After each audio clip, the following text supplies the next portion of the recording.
Hey, hi, hello, I'm Steve Thomas at Choice Minis on your social media of choice, and tonight is our very 8th. I can't fit. Let's see if I get down low enough. Can I fit them on there? Listen, it's the 8th live stream. Welcome back, everybody. It took a while to get here, but we're back. I am joined by my co-host, embodiment of the sea shanty, and man who is one blue sweater away from being Captain Haddock, Adam Grimm, Beach Vacation Mando on Insta. Adam, how you doing tonight, man? I'm doing pretty good. I actually almost did buy a blue turtleneck sweater the other day. Oh my god, that would have been amazing. That would have been so good. Dude, can you still get said sweater? Oh, probably. All right. Not for nothing, but I am contemplating seriously whether or not I can sponsor you buying that sweater right now. Maybe. I mean, I do love Captain Haddock. Listen, if anybody is in chat, and we will bring this up throughout the night, because I just sort of threw that in as my like throwaway joke lines. Yeah, if anybody else donates tonight, one single donator, I guess we can't actually get donations that way. If you go into the link in our bio or into the link on our YouTube profile, you go in there, you can donate directly to Adam or I. And if you do, if we get any amount of donation at all, I will make the difference up so that Adam can wear a red sweater and I can have more Captain Haddock in my life. Was this sweater red? Or sorry, blue. Blue. His sweater was most definitely blue. Just so we're kind of sad they didn't do like a sequel to the CGI Tintin movie. I quite enjoyed that movie. That was a Spielberg flick too. Yeah, it was good. It was entertaining. It had the spirit of Tintin. It was also like 2.5 hours long, which was kind of impressive. But when you think of it, if they did that, if that's the old cartoon Tintin, that would have been like half a season story arc. Oh yeah, easily. That's half a season's worth of story arc. Yeah, it's at least 8 to 10 episodes. Yeah, because they were just 22-minute episodes. They were nothing at all. Nope. I guess we should talk a little bit about what we're doing tonight. So we are once again back with Project Neverfallen. We will be going back to our dwarf friends who we didn't get to do last week because of some technical difficulties. That's all squared away now, but we will talk about what exactly the outcome is here in a minute. Needless to say, for those of you who are watching later, you will notice that we have cool intro graphics. And for those of you who have joined us, we have cool new graphics. We do have cool new graphics. We even have music now. Yeah, we have music that doesn't involve Adam and I just yelling the word music. Or going do do do do do do do.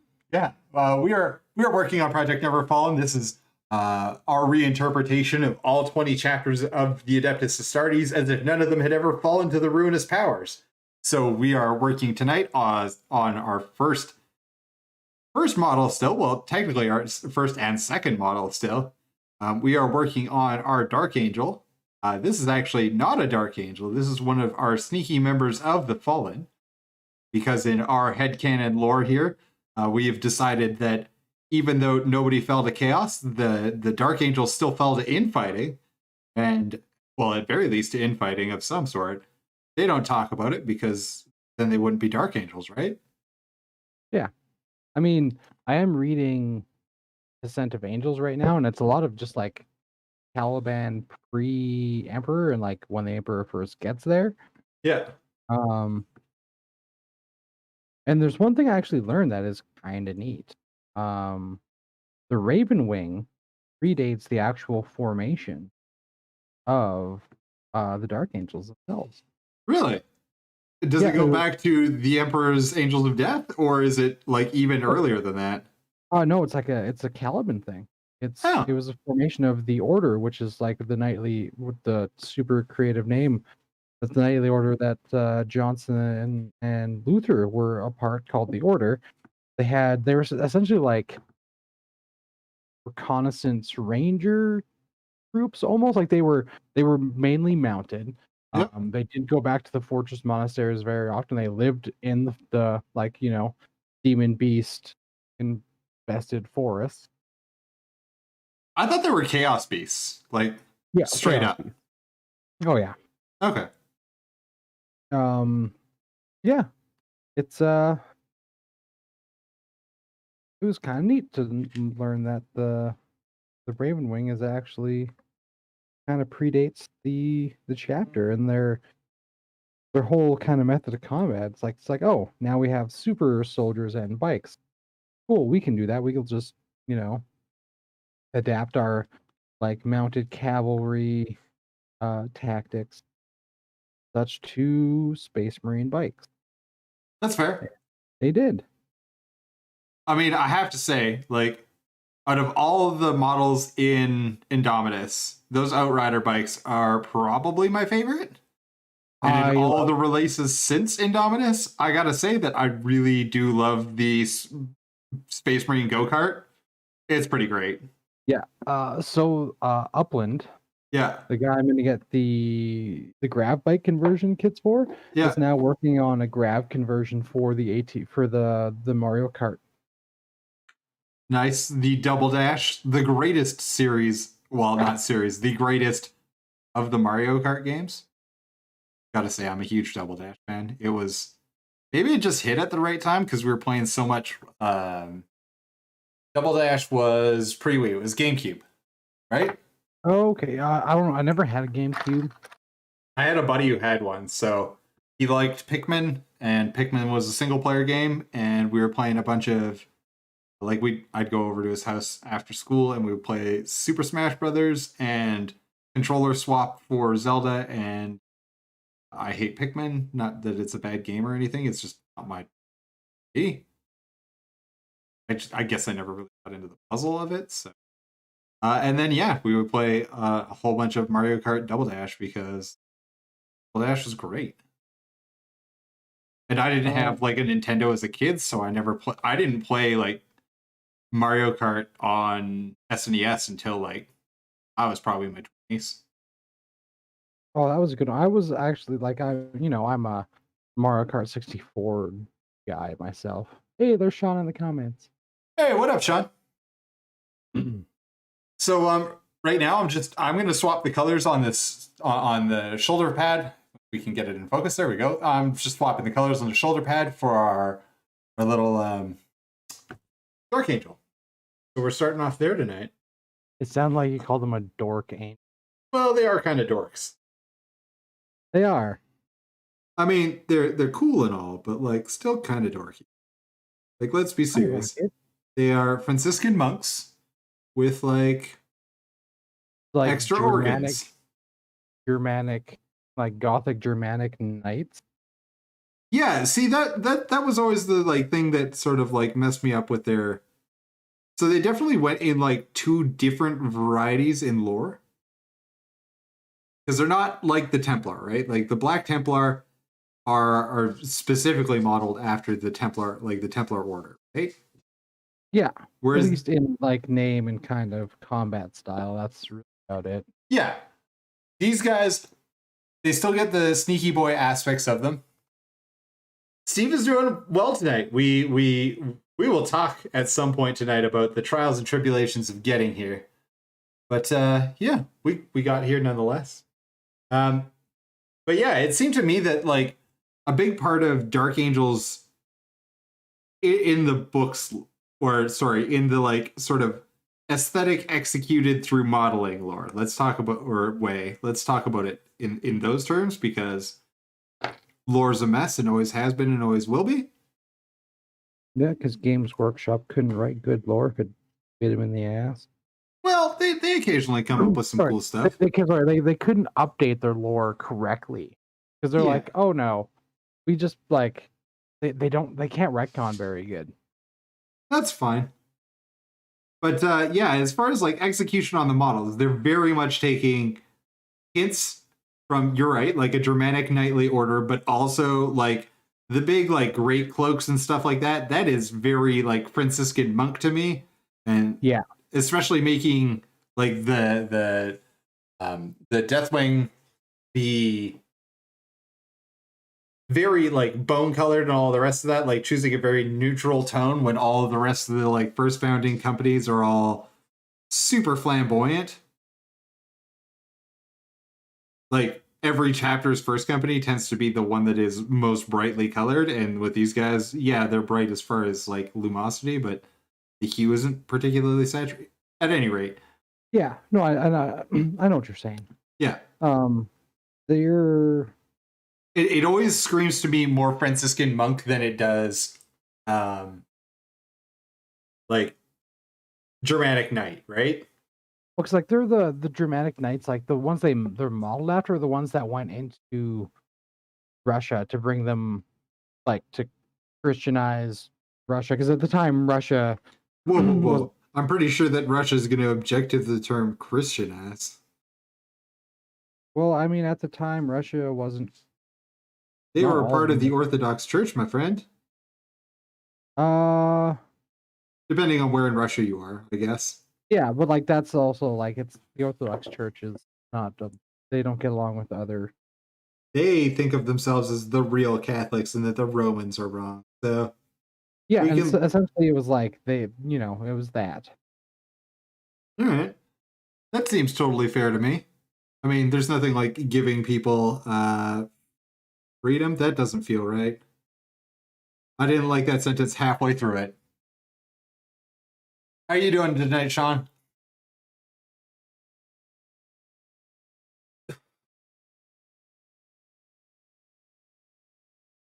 So I will say while we're hanging out here, on the palette right now, the color that we're using to do this is Blood Red by Scale Color. So I'm using Blood Red, and then I'm also using a variety of other colors. I'm mostly dipping into the white sand here, so you can see it there.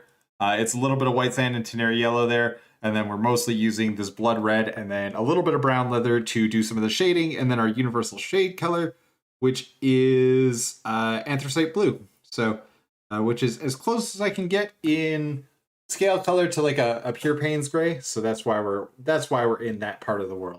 On this model, that is our universal shadow color. Sean's also getting his painting. That's sweet. That's really what I hope most for this stream, is that other people just pick up a model. If you got one, pick up a model, put some paint on there, have us in the background, so you and I can yammer to them about how cool we are, because we are very cool. I'm actually building a model. Oh, what you building tonight, man? I'm building the first of the Warhawks. Oh, nice. So is this is the big chapter that you're doing with all the Indominus stuff?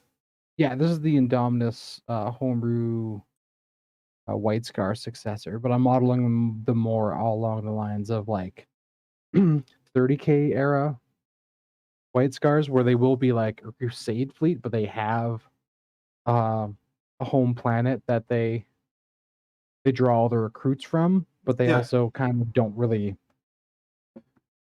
fight alongside other Imperial elements. Fair enough. I'm just trying to see how much of this hand I have to snip off. Oh, actually, that's not. Okay, so I pretty good painting. Holy crap, Adam. What? Ollie? I'm not sure where you're going with that, Sean. So I'm going to test this because I think it's hilarious, and I don't care how many viewers are on here. You guys have got to hear this, because this is the most fun option I found in all of my days of redoing the stream here. Hang on.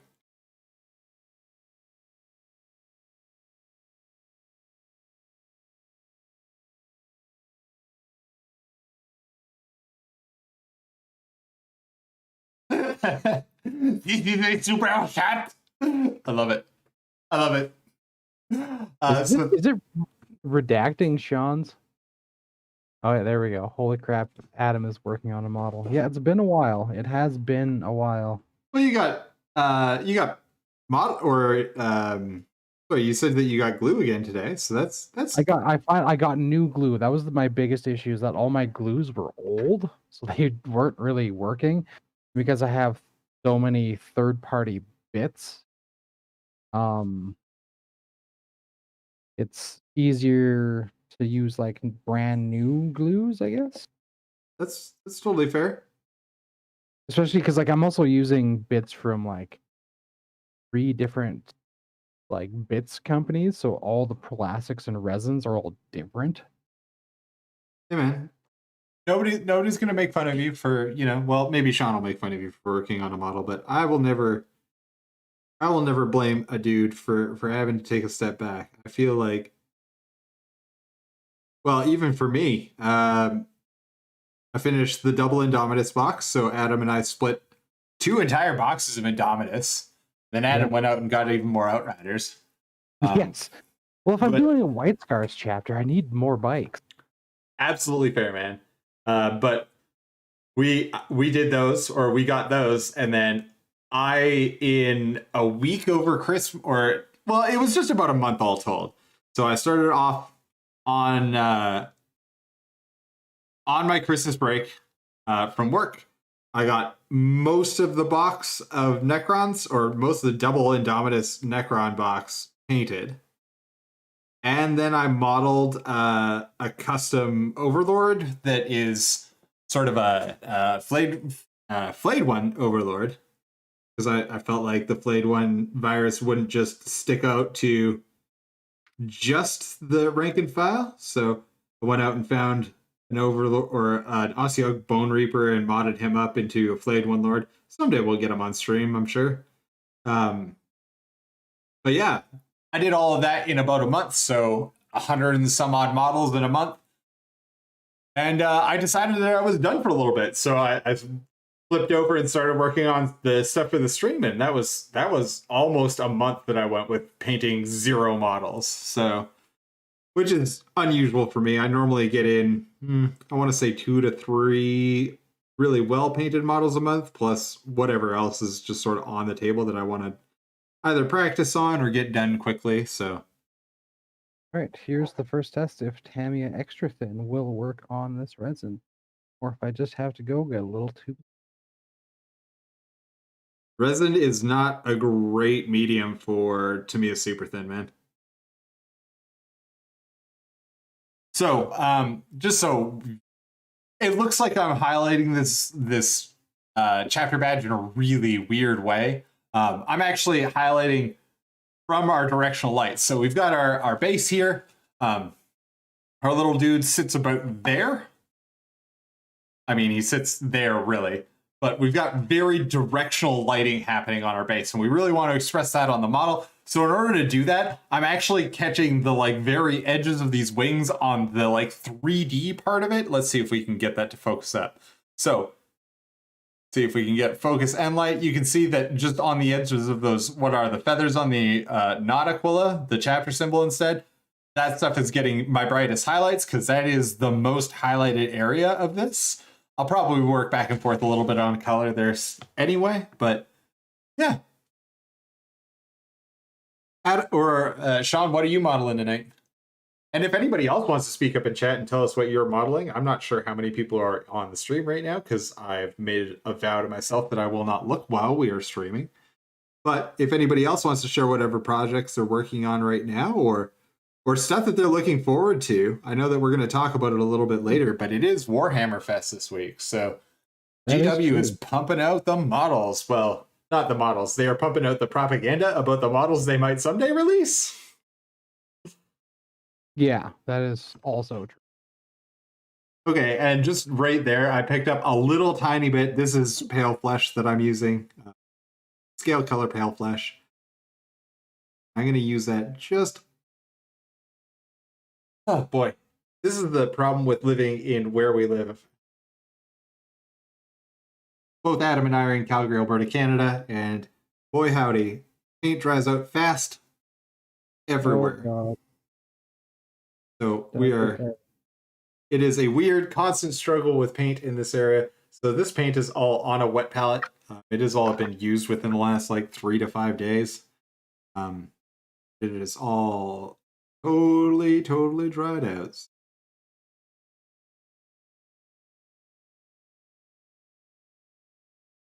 But that is the challenge of living in this part of the country in our basically semi-arid desert. So yeah, that's true. I mean, there's technically arid desert. How far is Drumheller away? 2 hours? Yeah, so there's desert about an hour and a half north of us. There's also desert to the south of us. Down between Medicine Hat and the Saskatchewan border. There is also a desert down there. Very true. So yeah, we do live in both the most fertile part of Canada as well as the most desert-like, and I have a feeling that within our lifetimes it will get more deserty because climate change is real. This is true. Though we are also seeing a lot more rain than we normally do during our spring and summer. Yeah, part of the whole like global climate shift, I'm pretty sure that we are getting. Because you're right, I don't remember as a kid getting this much rain, but maybe it was also because I was stuck inside of a classroom 24/7, basically. Yeah. But you're right, it does feel like it is raining more than it used to. I will give you that. Also, our thunderstorm season, it seems to be earlier than it used to be. Yeah, we're also developing into Canada's tornado alley. Yeah, that's pretty cool. I like tornadoes as long as they're not hitting me. Or anyone I love. So basically just me and my dogs. Because of where Calgary is situated and like just kind of the way we're built up, tornado touching down actually within the city is pretty... Oh yeah, I know. I used to actually live in Tornado Alley because I used to live on the south side of Airdrie, and the north side of Airdrie is where tornadoes touch down around Calgary. That and out on the Sutinian Reserve. Yeah. Sorry, the Sutinian Reserve is part of the Seven Nations. It's an Indian reserve just outside of our hometown here. So good news. While Tamiya Extra Thin doesn't work super good to stick with the plastic and the resin, it does work good enough to tack it long enough for me to get my Tamiya cement out. Nice. And use that. Because the Tamiya cement, while it was I still need to find a good glue that works on my hardcore miniatures orc. Mm-hmm. I have a feeling I'm probably just gonna have to use straight up super glue. Probably. Is it resin cast or is it? Yeah, it's all resin. Yeah, resin, unfortunately. And actually, I've heard really good things, and I have some on order on Amazon right now, like in my Amazon cart. Also, if you guys want some for yourselves, it is in the description. You can see there's a link for the Loctite Super Gel, which is it's a gel, but it actually constricts enough to be a decent option for gluing miniatures. So it both is a super glue, so it'll work on resin and metal, but also has enough. There is enough body to it that it'll actually conform around stuff, but it does actually evaporate a little bit, so it's not going to end up with that normal super glue thick or super glue gel thickness. I don't know if anybody else knows what I'm talking about, but super glue gel has the tendency, at least for me, to form a big crusty barrier on everything, and I hate it. All right, so I have just finished my first Warhawk. Nice. Is the Assault Intercessor Sergeant with cool. a power. Great. And yeah, the only really mod I did on here was I switched out the chainsword for one of the curved saber scimitars from Pop Goes the Monkey, but I clipped off the knuckle guard to give it more of the Mongolian Samshir look instead of like a saber. Nice. And then he got a little kind of Chinese, the circle with like the puzzle circle. Yep. It's got one of those on the shoulder pad. I thought I ordered knee pad size, but those are gigantic for knee pad. You'd be surprised how big the Primaris knee pads actually are, I think. Well, I mean, it takes up it's a good chunk of the shoulder, and no, they're definitely shoulder ones because they're just a little bit. They're like it takes away like the whole knee pad if I put it on. Again, sorry guys, I'm still sort of figuring out lighting in this new setup. I've got some new key lights on the way, so that'll hopefully alleviate some of the issues that I'm having with it being shadow and not quite as clear. But we did get to upgrade this so that we are streaming in 1080p. Ooh. 1080p, which is exactly 200 and some odd p's more than we were doing last week. So I feel like if we got a minute, I want to go on a little bit of a rant. Have we got a minute? Yeah, we got some minutes. We got some minutes.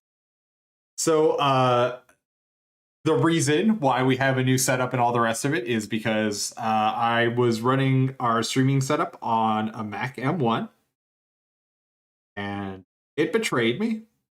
You guys, for those of you who were around last Tuesday, you definitely saw it betray me as we were late getting on, and it just got worse from there. We managed to get online that night, and then on Thursday I could not get anything running.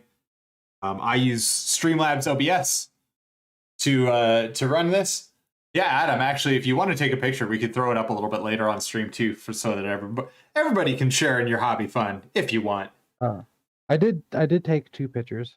They're not very good because I also need to get a new desk lamp because I have like one of those classic like school desk lamps, like the articulated arm one. Yep. But the head articulation is all messed up, so it doesn't tighten anymore, and it only stays like it doesn't. I can't have it like pointed down at my desk because it just like tucks itself in, so I have to have it kind of pointed at the wall and reflecting off my wall. Oh, good, my dude. We would love to see, or I would love to see what you're painting or building anyway. You paint a beautiful picture with words, but I would love to see the progress. Actually, where can people head online and see it if they want to see it directly from the dragon's mouth? Or the sea captain's mouth, I guess, in this case. Yeah. I guess it might eventually make it onto Naked Apes. Nice. Which is, for those of you who don't know, you've probably seen Sean in the comments, but that is the Instagram that Sean and I, on occasion, post minis and stuff we're working on. It hasn't been, I haven't checked it for a while. I don't actually know if I still have access to it. I know I don't on my phone. I think I do on my iPad. Not sure. All right, so if you want to see one of many Finstas, apparently, that Adam is running, you can visit them on Naked Apes and hopefully see an update on what he's building. Yeah, so tried running an M1 Mac Mini, heard all the hype about them. They were like, hey, these things are actually outperforming, similarly priced PCs. They're actually outperforming much more expensive PCs, and a bunch of tech reviewers that I trust and know. I was like, all right, you guys are saying this. And so I went and, as I do, I went and purchased the new generation of Mac. I bought at least one Mac in every generation since back in ye olde days of G4s. So, purchased with my own money. So that's been a thing. And yeah, it's failed. And Apple customer service has been beyond atrocious. I'm not going to lie to you. I've been real disappointed about the entire process. It has gone back and forth to the Genius Bar just up the road for me. It has been worked on I guess today was phone call number 4. Yeah, it's been just a real, awful process. And I wanted to talk about it out loud because, don't buy into the M1 hype. Just don't. The platform isn't stable. I was having issues with just outputting screen resolution, with stability on software ostensibly developed for the M1. And Apple's been just absolute dickbags about the whole thing. So if anybody out there is, thinking about, whether or not you want to make the swap for streaming at very least to an M1, don't. Just don't right now. It's not stable enough a platform. It is not well developed enough. And yeah, fair enough. I hopped in really early on a new generation of hardware. I kind of get what I deserve. But also, yeah, Apple needs to stand behind their products. So I'll continue to beat the drum of Apple did me dirty until such time as Apple is no longer doing me dirty. And then we'll do an update that way. But for right now, 4 phone calls, about 8-9 emails, and a trip to the Apple store later, and I still don't even have a functional piece of hardware to describe. So Good job, Apple. I guess I deserve this one. Anyway, rant over. You guys can see, or hopefully you can see, I'm just going back and forth on our colors on our shoulder pad. We're going to be building up a lot more saturation on our little shouldery dealy here, or on the chapter symbol on our shoulder. Is this a chapter symbol? What is it? Legion symbol? I guess if we're still calling them legions in the alternate timeline, then yes, it's a legion symbol. Wait, why would we not call them legions? I wish to know lore. Well, because after the heresy, Rowboat Girly Man decided that no one should ever have the ability to command the full might of a Space Marine Legion. Like, we're talking like the smallest legions being 10,000 Space Marines. That's 10 chapters of Space Marines. Except for wasn't the Thousand Suns a lot smaller than that, and the Dark Angel's like way bigger than that? The Thousand Suns were one of the smaller ones, but they were probably closer to like 8,000. Oh wow! All right, that's a lot of sorcerers. Continue. Yeah. Teach us the lore, Papa Teacher. The Ultramarines were the largest because it was rumored that they did absorb the remnants of the 2 missing legions. Okay. Because GW has a giant blue Smurf boner. That seems oddly appropriate. Yeah. Okay. We'll go with giant blue Smurf boner. Okay. Yeah. I mean, having read some like 30K lore about the Ultramarines, I kind of they still suck. I don't like them that much, but they it's not as bad. Like, if you're an Ultramarines fan, probably have you probably work for GW. Yes. What's it like being on the heavy metal team? No, that's totally fair. I'm getting the gist on this. They decided to stop calling them legions, but they didn't. They only reduced the legion size to 10,000 or something, isn't it? Like, what's the actual? So a Space Marine Legion was roughly around 10,000. And what is it? What is a chapter now? 1,000. Oh, so you mean like with some dedicated effort, I could paint an entire chapter of Space Marines? Mm-hmm. Oh boy. Okay, there's a small part of me that wants to make a project out of that now. Continue. I'm not sure if they still have it, but they used to. I think it was back in 5th. Sean probably remembers this, but you could buy the entire Ultramarine chapter, $15,000. And Sean did the math on it. You don't actually end up you don't save anything from buying it. Like, you'd spend the same amount if you bought it all individually. See, I was going to say 15 grand seems a little high even now if I was to do it all in Primaris. Like, let's see. 10 Space Marines is $70, so if I need...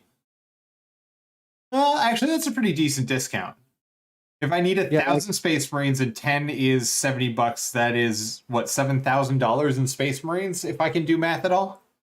Yeah, and it had all of the dreadnoughts. Yeah, I was going to say, and then there is... It was the actual full chapter. So you could buy that, build it, paint it, and then, based on whatever battle you're going to fight, you kind of pick and choose what you're going to use. Yeah, no, that's totally fair. And like, I can see, so is that 1,000 including all of our operators and all of our like HQ and fast attack, or is it 1,000 plus? No, it is 1,000 plus, but it's 1,000 combat troops. And they're not combat troops like the U.S. Marine Corps, where a combat troop is anybody, right? Sort of, but it'd be like, chapter serfs, pilots, like non-Astartes members. So like a lot of their ships are crewed by just people. Yeah. might have like a command crew that is probably an actual like naval captain, and then like he might have a bodyguard of like a squad of space marines from whichever company he's transporting, or in the case of the space wolves, like whichever. The space wolves are a very unique one when we get into like the breakdown from Legions to chapter, because Leman Russ basically just gave Rowboat the big old middle finger and said no. That seems about like what Lehman Russ would do. Listen, I'm not the most into lore, but Lehman Russ seems to do whatever Lehman Russ wants to do, and everybody else can choke on it. Yeah, he's for a guy that had the reputation of being like, he was also like the Emperor's executioner. Like if you've done something real bad, like the point of where the Emperor wants to have a talk with you, Leman Russ and the Space Wolves were the ones that brought you to the Emperor. They worked very closely with the Custodes and the Masters of Silence.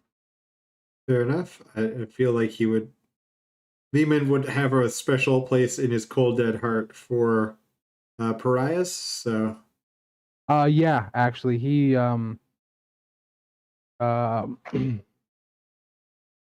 in the Burning of Prospero 30K book, they're actually quite surprised, and actually the way like certain magic works in 40K is like, so if you know someone's true name, you hold power over them.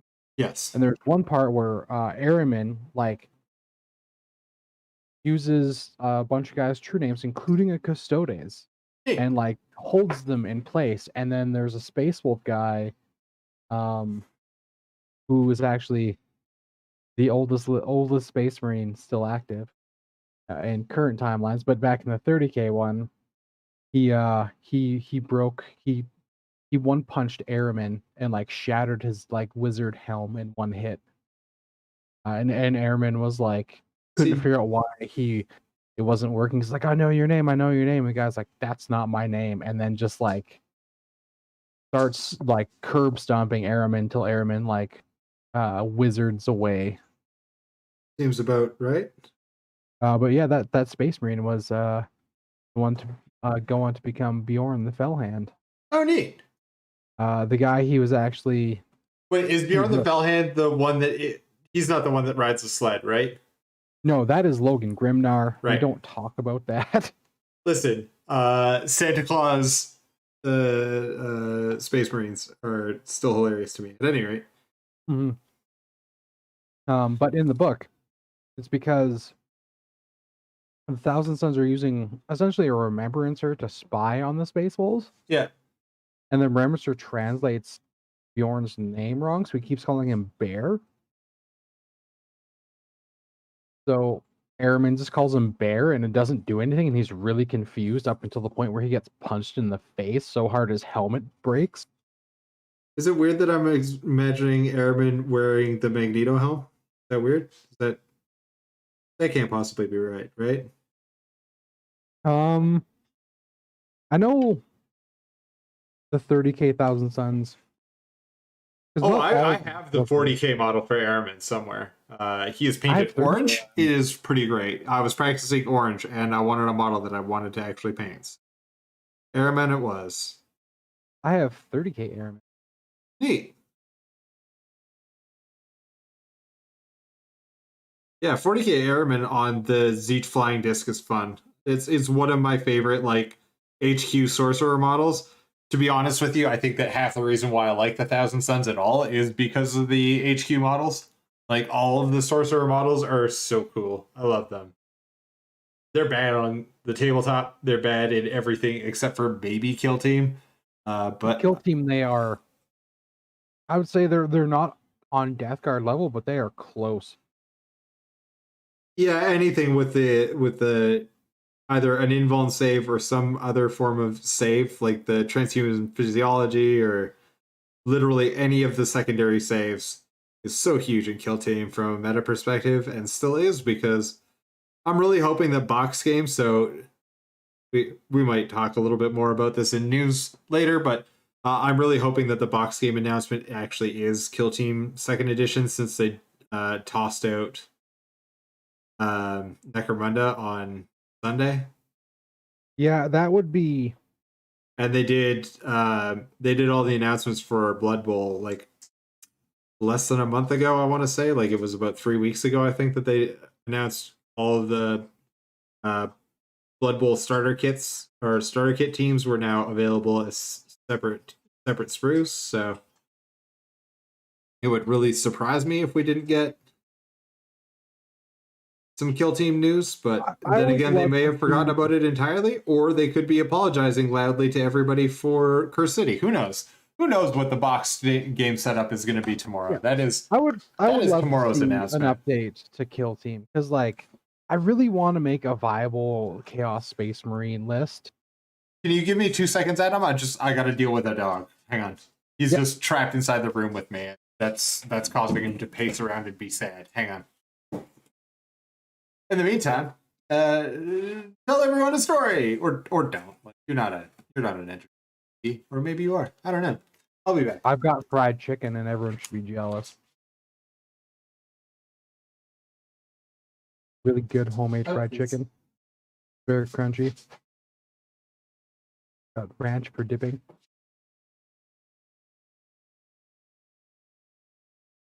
And mashed potatoes.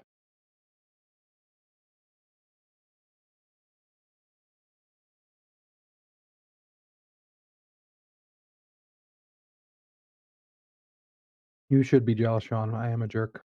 Also blame Jamie. She made it. So tasty. Sean going to your house now? I don't know. There won't be any fried chicken left when he gets here, though. You guys are eating fried chicken for dinner? Yeah. Jamie made homemade fried chicken. Nice. So I did the thing where, the dog's like, I want to go out. And I'm like, okay, go out then. Like, I was just let him out of my room kind of a deal. And he was like, no, now that the door is open, I've decided that is not the thing that I wanted. So then they both got kicked out anyway. My dogs, for everybody who hasn't joined us before, I own 2 Shiba Inu puppies. If you stick around during the break, there are photos of them in the photo album that plays during the break, so you guys can meet Artie and Apollo if you want. They are beautiful dogs, and I love them very much, but also just disturbers, as all dogs are. And especially, I feel, Shibas. Yeah, I would say especially Shibas. It's like, hey, let's put the intelligence of a cat in a super small, bounty dog. In a dog that doesn't feel like... It's not even so much the intelligence of a cat. Like, it really is like the instincts of a cat. Like, there is no need to please master inside of either of those dogs. I mean, they're smart and everything, but like, they do not aim to please. They aim to do what they want to do, and if that happens to coincide, then great. If not, then not really their problem. Yeah, Rocket's very much independent dog. He's like, hey, I'm gonna do stuff, and I want you to do stuff with me, but if you don't do the stuff, I will just ignore you and do. That's fair. Also, he's like, if I see another dog, you know you were dead to me. Fair. At some point in time, we need to get Rocket and Apollo together. Yes, because he is getting better around other dogs finally, so he kind of missed a little bit of a developmental stage when he was younger because of, a combination of COVID and it being 30 below.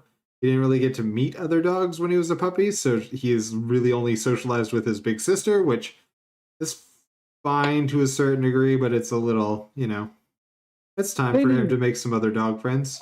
Yeah, and I'm sure Rocket will. Like, Rocket's still, like, he's getting towards 2, so, like, he's getting into his, like, he does not like getting up when I get up. But I mean, I also get up at like 5 o'clock. I was going to say, nobody likes getting up when you get up, man. Yes, it's true.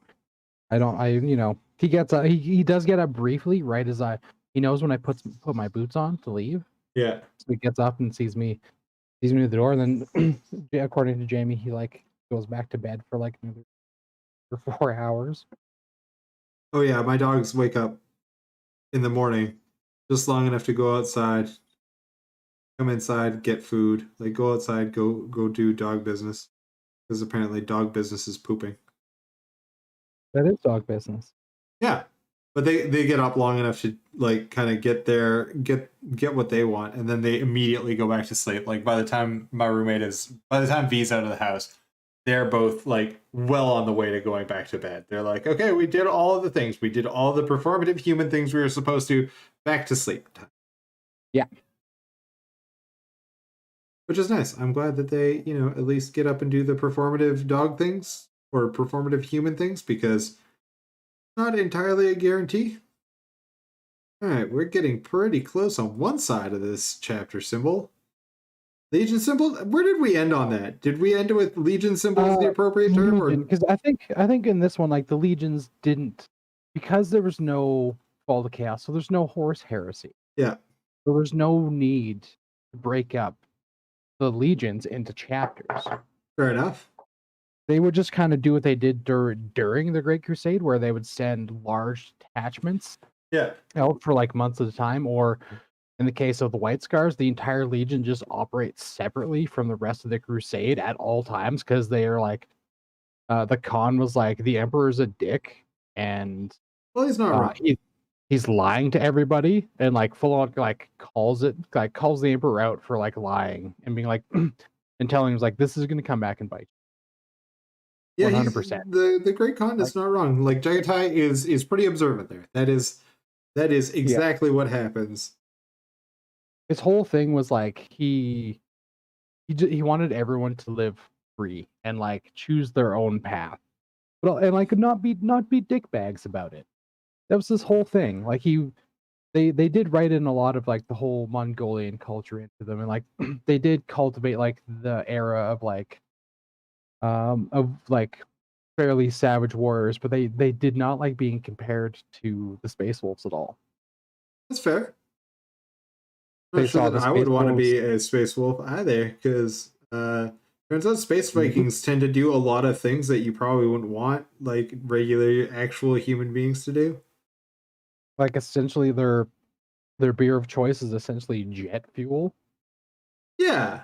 Yeah, and just there are certain things that, and I can't say that I extensively know lore, because I definitely do not, but from what I've read, not probably the greatest chapter. The whole hiding the wolfen from everyone thing, kind of a bad plan. What? Yeah. A monster came through and ate your entire village? We know nothing about it. Definitely not us. We definitely don't have werewolves that we definitely let fight for us sometimes. Yeah, that is. I mean, isn't that the wolfen were 7th edition lore? Well, the wolfen have been around in lore for a while. Yeah. The 13th Company was 7th edition, like the first. Oh, okay, yeah. 13th Company guys were 7th edition. And I actually prefer that, the old 7th edition 13th Company wolfen over the new ones.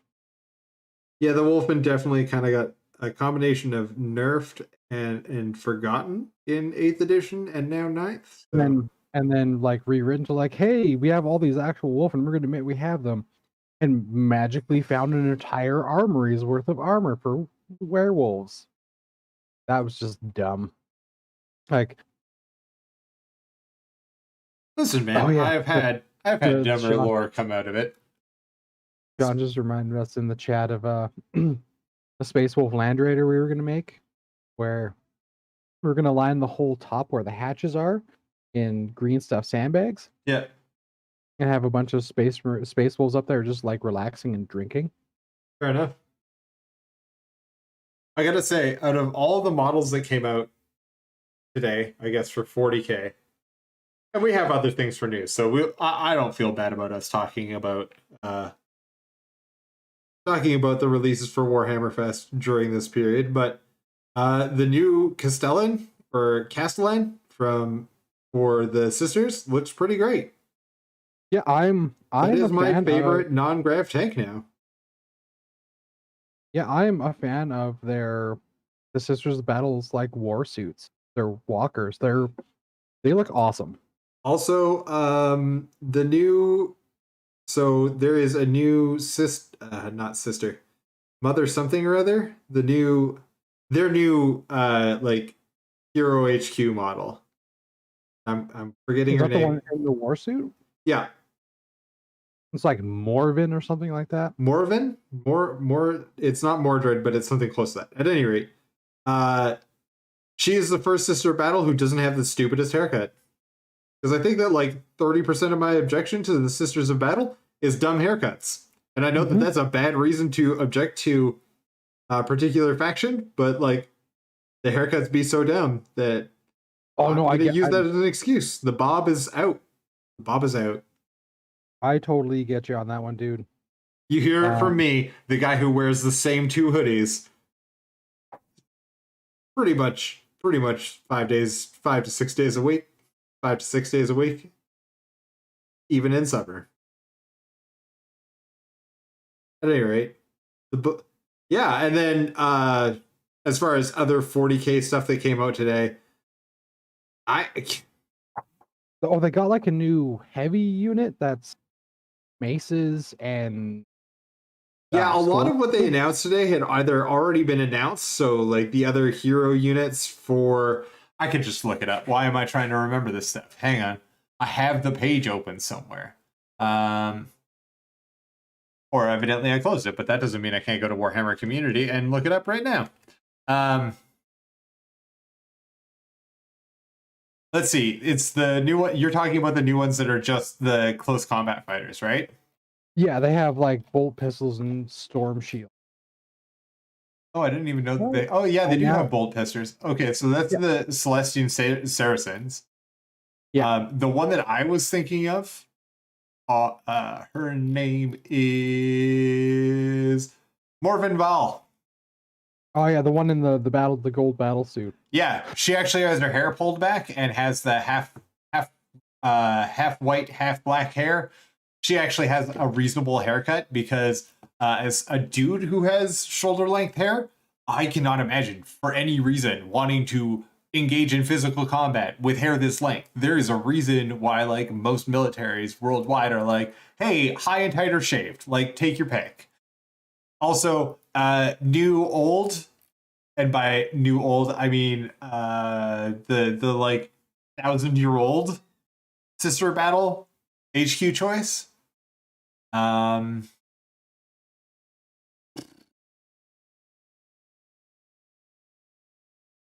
Astrid Thurga, maybe, or Agatha Doland. I don't remember which one is which, but I'm gonna go with Agatha Doland, the actual old-looking Sister of Battle, and I don't remember her name. I'm going with Agatha, probably Agatha. And then, yeah, you already talked about the Paragon War suits. I am a little excited. Out of all of the announcements that they made today, the only one that really actually got me excited is I want to see how much Battlezone Caradon actually is, because that's a lot of terrain bits that I like, and I'm like, well, maybe if I buy it all in one big box, it'll cost less per unit. Because stupid like that, and that's how GW gets me. They're like, hey, this is marginally less expensive for 9 pieces of terrain. That's true. I mean, it is a really nice looking box. Like, I'm seriously gonna have to get one of these war suits. I will probably buy Morven Vol at some point. I really like that model. That's assuming that even though it says that it's, going into mass production, that it actually will get to mass production. Sorry, I'm going to make fun of GW is going to get made fun of for the next several years in my head because of the whole Cursed City and Bellicar thing. Both of them were limited edition models that prior to being released they said that they were going to be in wide production, and both of them turned out to be limited edition models. Wop wop. I could see the Astrid, like the Banner Bearer and like the Psyker one. I could see those two being limited edition ones. I can't see the Morven one being limited edition. Oh, I'm poking fun right now, but I don't think that any of the stuff that came out today for sorry, for the Sisters of Battle is meant to be limited edition. So yeah, I mean, I've always been a huge Sisters of Battle fan. I've always liked their minis. I love their helmets. I like the whole Army of Joan of Arc's aesthetics to them. Yeah, totally fair on all those points. I hate the bob haircut so much that it is a reason for me not to do it. Yep, if they all came with helmets and I never ever had to see any of their stupid haircuts, it has nothing to do with the fact that they're girls. It's He-Man looks stupid and He-Man has the same haircut. Like, yes. Let's all be serious. He-Man looks dumb with a bob. They don't look any better or worse than He-Man does.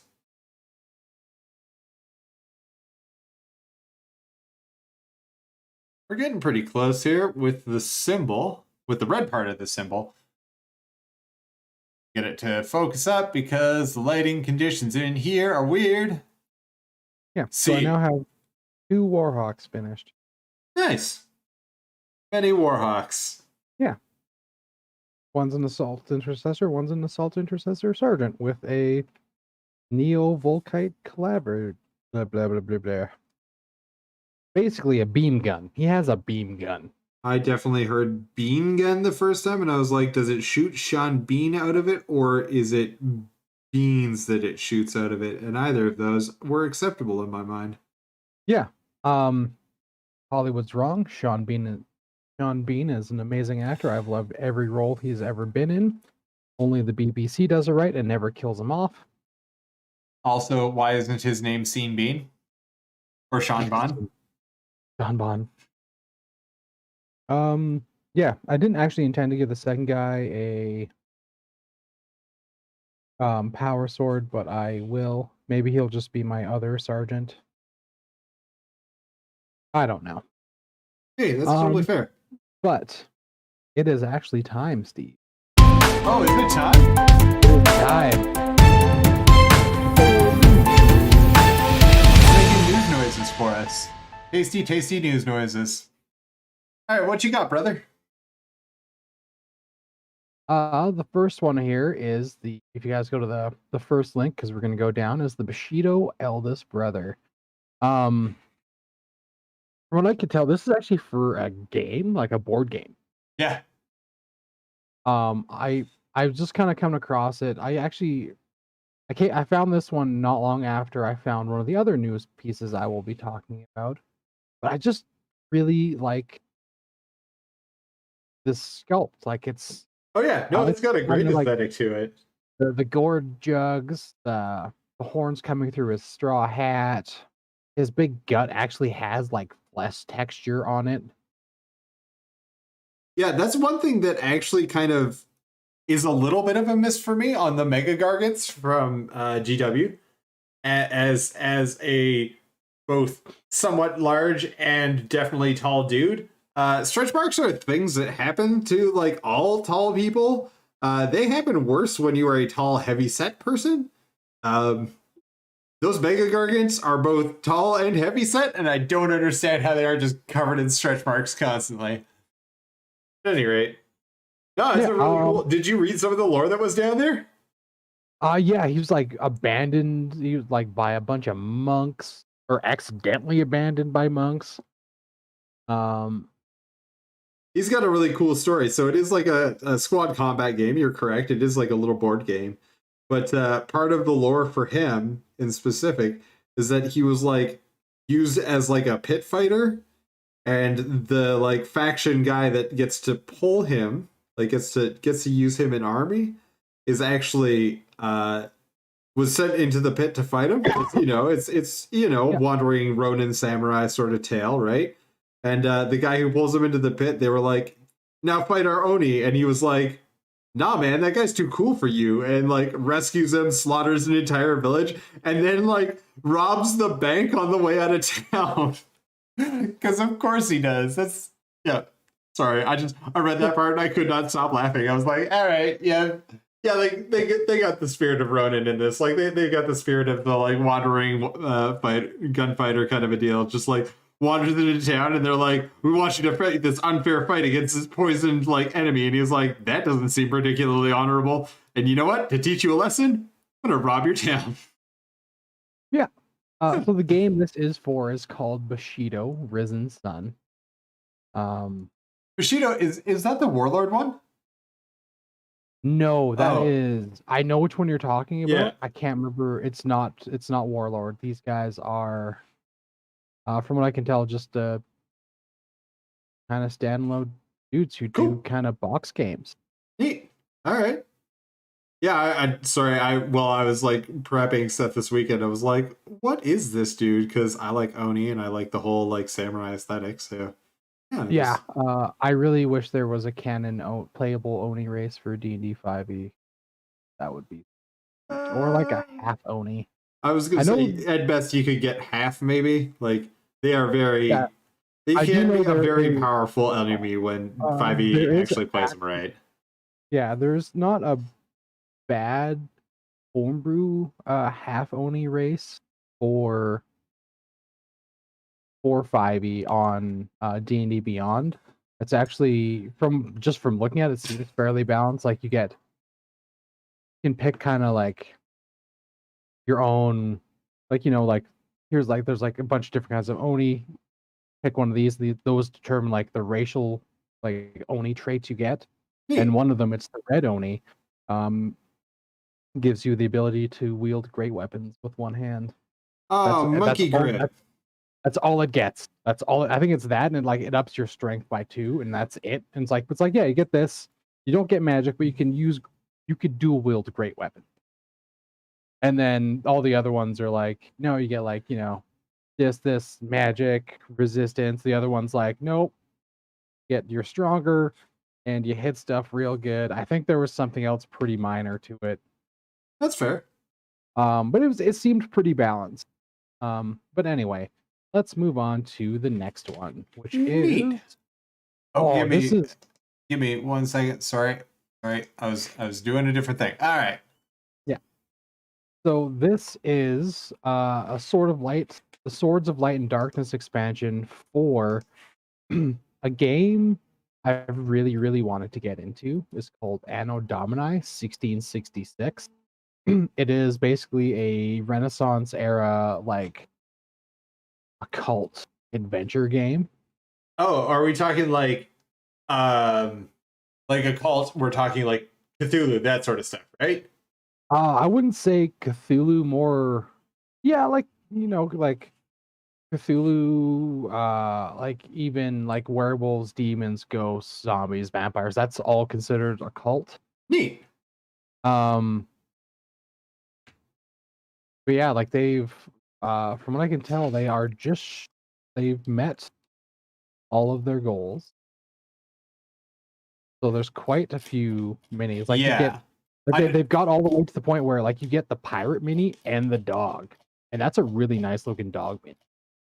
Okay, so the part of this that really I got way too in on, and this is going to be kind of dumb, is that you get to be what's his name, the black author from the like era from 1666. Oh boy, I feel real bad, and I made a joke about it. Hang on, we'll put up the banner again. Yeah, Alexandre Dumas, the guy who wrote Count of Monte Cristo. There is a mini for the Count for Alexandre Dumas, not for like the Count from Count of Monte Cristo, but you can actually have an Alexandre Dumas mini, and he's just a big old black man. It's hilarious. I really want this. This makes me so happy. One of the factions here, the Defenders of the Crown, are like old Polish guys, and the guys, the like named characters, are all from this like Polish winged Hussar movie that I've obsessed over watching. It's only in Polish, and the dubbing is super bad, but it's really fun. It has one of like the most realistic sword fight scenes ever filmed, where the guys just went at each other with sabers, and I was going to say, do they just hold swords as like sort of an excuse to wrestle each other? Because that seems like most armed combat post the invention of plate armor. No, like it's full on like both got rudimentary like saber training and just went at it. Like at one point, like they are just swinging at each other. Huh. And apparently like they each like they had, by the end of the filming of that scene, they like 2 or 3 fingers on each hand were broken, and like one guy had like a fractured arm. But you can also get like the 3 Musketeers or 4 Musketeers because it's Porthos, Athos, D'Artagnan, and Aramis. Fair enough. You can And also play out all of your dreams of being a peasant in 1666 too, because if I remember correctly, one of the like factions is literally just have some peasants. It's Vienna locals. There you go, the Vienna locals. Yeah, you can be thugs or the footmen, and then you get like a thief, a burgher, a gypsy, a courtesan, and an urchin. Yeah, and this is an era that we see a lot of, like, or at least I see a lot of like historical armies being played, but not a lot of fantastical stuff in this era. Mostly because it's a little too modern, but not quite like sci-fi. Like, yeah, like this is this is it's very hard to find fantasy written kind of in this era. I have found a few gems, but they are usually kind of one-offs. But I found one that's like it's like the Adventures of Quill or something like that, or Quill's Journey. I can't quite remember, but it was pretty good. I found another one that was like kind of Napoleonic era based, where the only way to get magic was essentially to be a warlock and like merge your soul with a demon. And the one character gets like the best demon power, where her demon powers just eat other demons. All the other demons are like, "Oh yeah, you're not bad. You're not all that tough." And then like the demon comes out, they're like, "Oh god, I've made a terrible mistake," and then they get. I've made a terrible mistake. Yeah, it's. I can't remember. I think I lent Dan the first one. They're pretty good. That's totally fair. So let's move on to the next one, because I mean, what is one of our new segments without a Kickstarter or a Warhammer update? Oh, do we want to do Warhammer next? It's the next one down, yeah. All right. Yeah, we can do that one. Sorry, I have them out of order slightly here, but that's cool. Oh, no worries. Yeah. So this is actually it's a Necromunda one. It's a new gang, or it's a new. It's an expansion to the Delac gang. Yeah. And I love these minis. They are creepy looking. Like they are super creepy dudes. Oh yeah, the Delac straight out just weirdo dudes. They're basically gene stealers without actually being Xenos, but about as close as you can get. Yeah, like they are basically the gang that if loose them, they're just gonna harvest and sell all your organs and use some organs on themselves. To be fair, I feel like I would do that too if I was stuck in Hive City. So, I mean, I don't want to give them excuses, but if I were, somehow ended up transported into the deep future in a Hive City, these would be my boys. These would be the ones that I'd be like, hey, can I join up with you guys? Because y'all got cool eyes. I'm not gonna lie, Steve. If I suddenly woke up and found myself in the Warhammer 40,000 universe, I'd probably just eat a laser gun. You mean a flashlight? Yeah, yeah. Because no one should be able to live in this universe. It's not a good universe to live in. There is that meme like about like sci-fi nerds, like Star Wars fans. Of course, I'd want to live in Star Wars. It'd be awesome to have an X-wing and a lightsaber and blah blah blah. And Star Trek guys, like, yeah, I'd love to, have a starship and go to warp and explore and do all this and run into like a queue. Warhammer guys, like, are you crazy? I don't want to live in that universe. Space travel is through hell. This is true. This is definitely true. Still, like, I'll probably die in like 5 minutes. I do not have the combat training to handle being a Space Marine, so that seems like a losing prospect to me. Yeah, at most I could, I might push that 6 seconds in the guard. No, it's a 90% chance that you're going to die on your first outing. It's fine. Yeah, it's fine. Everything is fine. But yeah, the average lifespan of a guardsman is like 6 to 10 seconds. No. If you survive, so the lore is currently, if you survive your first mission, you are likely to live to the age of retirement in the guard. It's that there's like a 90% attrition rate on your first mission. That's fair. Yeah. Yeah, Just I like that like this piece much of art is always the one that gets me on this page.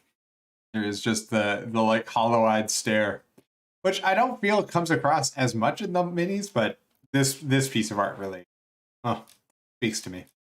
Yeah, I'm Tells trying me to figure out nothing who the things other in there. gang is that they're fighting in that second. Oh, it's thing. that's House Escher upgrades. Oh, okay. Yeah. Is that House Escher, or is that actually one of the Spire gangs? Because I noticed they are releasing Spire gangs now. I believe it's just the 6 gangs. So it's Enforcer, Delac, Escher, whatever the all-female, or not all-female one is, the one that has the dogs in it, whose name I'm forgetting right now. At any rate, I'm not good with Necromunda lore. Maybe somebody in the comments is. I think it's the Arborites. Sorry? The Arborites? Nope, not in... They don't have models right now. Okay, so here is the complete list. Vansar. It's Vansar. Vansar, yeah. So Kador, Delac, Escher. So Kador is the redemptionist cultist. Flamer guys. Delac are the creepy organ stealers. Yep. Escher is the all-female. Goliath are the steroids. Yep. Orlok are the tech guys. Yep. Which those could be House Orlok, now that I'm thinking about it. Or the Vansar. Oh, no, the Vansar are the ones with shields. No, these are Vansar. Yeah, those are Vansar. Yeah, just because he's got the Vansar power shield. That's the little thing down there. Yeah, and then it's the Palanite Enforcers, which are the Arborites. Yeah, they're basically cops. Yeah, they are like Judge Dredd-esque cops. Aren't all cops Judge Dredd-esque cops? What else have you got this week, Adam? The next one actually is not a sci-fi. Well, I guess we touched on a little bit of fantasy, but it's actually from another company. A mini company that I'm a big fan of is Warlord. While I'm a little upset that they don't give K47 enough love with their releases, like K47 something like 2.5 years behind on release. It's not a good scene. I really love K47 because weird World War II. I appreciate the aesthetic they're building. Not so much as a narrative game, but these are actually expanding on the World War II specific theater games. So this is the actual like core Warlord game, correct? Yeah, this is Bolt Action, the core Warlord game. Cool. Then this is for their Pacific theater, so it's U.S. Marines versus the Imperial Japanese Army, and it's like I'm a huge fan of Warlord sets. They're reasonably priced for like it's $164 Canadian, but you get a lot of stuff. Like, I'm just looking through. Yeah, you get so I'm looking at the IJN starter here, or IJA starter here. Sorry, you get all your markers. You get a couple of vehicles, so it looks like you get a half track and a tank, and it looks like 4 squads, 2 squads of guys, a heavy weapons squad, and probably command squad. For the Japanese, you get. Oh, okay. So you get the tank. You get 2 squads. You get your heavy gunners and your command squad. And then for the Marines, you get a half track, heavy weapons squad, and 2 squads of dudes. Nice. And it looks like the Japanese also gets pillboxes. Yeah, pillboxes, which is super scary because I've watched Bolt Action battle reports, and being able to pin your enemy is so crucial in the game. Yeah, it is very much more based around military tactic than, like, say 40K, because 40K doesn't have a pinning mechanic at all. But, yeah, I mean, we've had friends who served, and the majority work of heavy machine gunners isn't to murder massive amounts of people, it's to keep them from being able to pop up and take out a CO. Like, it's really, like, they're there to keep your sergeant and lieutenant alive. Machine guns are now in most Modern Warfare are primarily there's suppression fire. Yeah, suppression and Overwatch. Yeah, like which totally fair. Yeah, but yeah, and the game does a really good job of representing that, because you can entirely lose we've played K-47, and you can entirely, well, I guess we haven't actually played it, but I've watched a lot of K-47 bat reps, and it is one of those things that, yeah, you can lose entire units to just to suppressive fire. So like they can be knocked out of combat by it. So yeah, you can pin a guys and you can just keep putting pins on them until they literally lose morale and can no longer fight. Yeah, and then you just pop a thing with that and then driving a tank over it, and then they get tank fear or they get tank shock, and then that basically breaks the unit, and then drive it breaks the unit cohesion down, and the unit's out of the game. Yeah. It's even worse if you're fighting against the Germans and they use tank shock combined with tiger fear. If they use a like a tiger against it instead of just a normal tank. Instead of just a Panzer 4 or Panzer 3? Yeah, or like a Panther. So from what I see, like a lot of people seem to favor Panthers as their kind of heavier tanks for the Germans, and then use the 8-wheeled Puma armored cars with the 75s and the twin 20 mils, mostly just for mobility. Fair enough. But like Bolt Action is a game where people play either they just do mock battles or they do historical ones. Oh, totally fair. Yeah. Actually, my neighbor is pretty big into the whole historical battle scene and keeps trying to convince me that I want to go over there and play K-47. So, I mean, I told him of my adventures trying to paint British Army.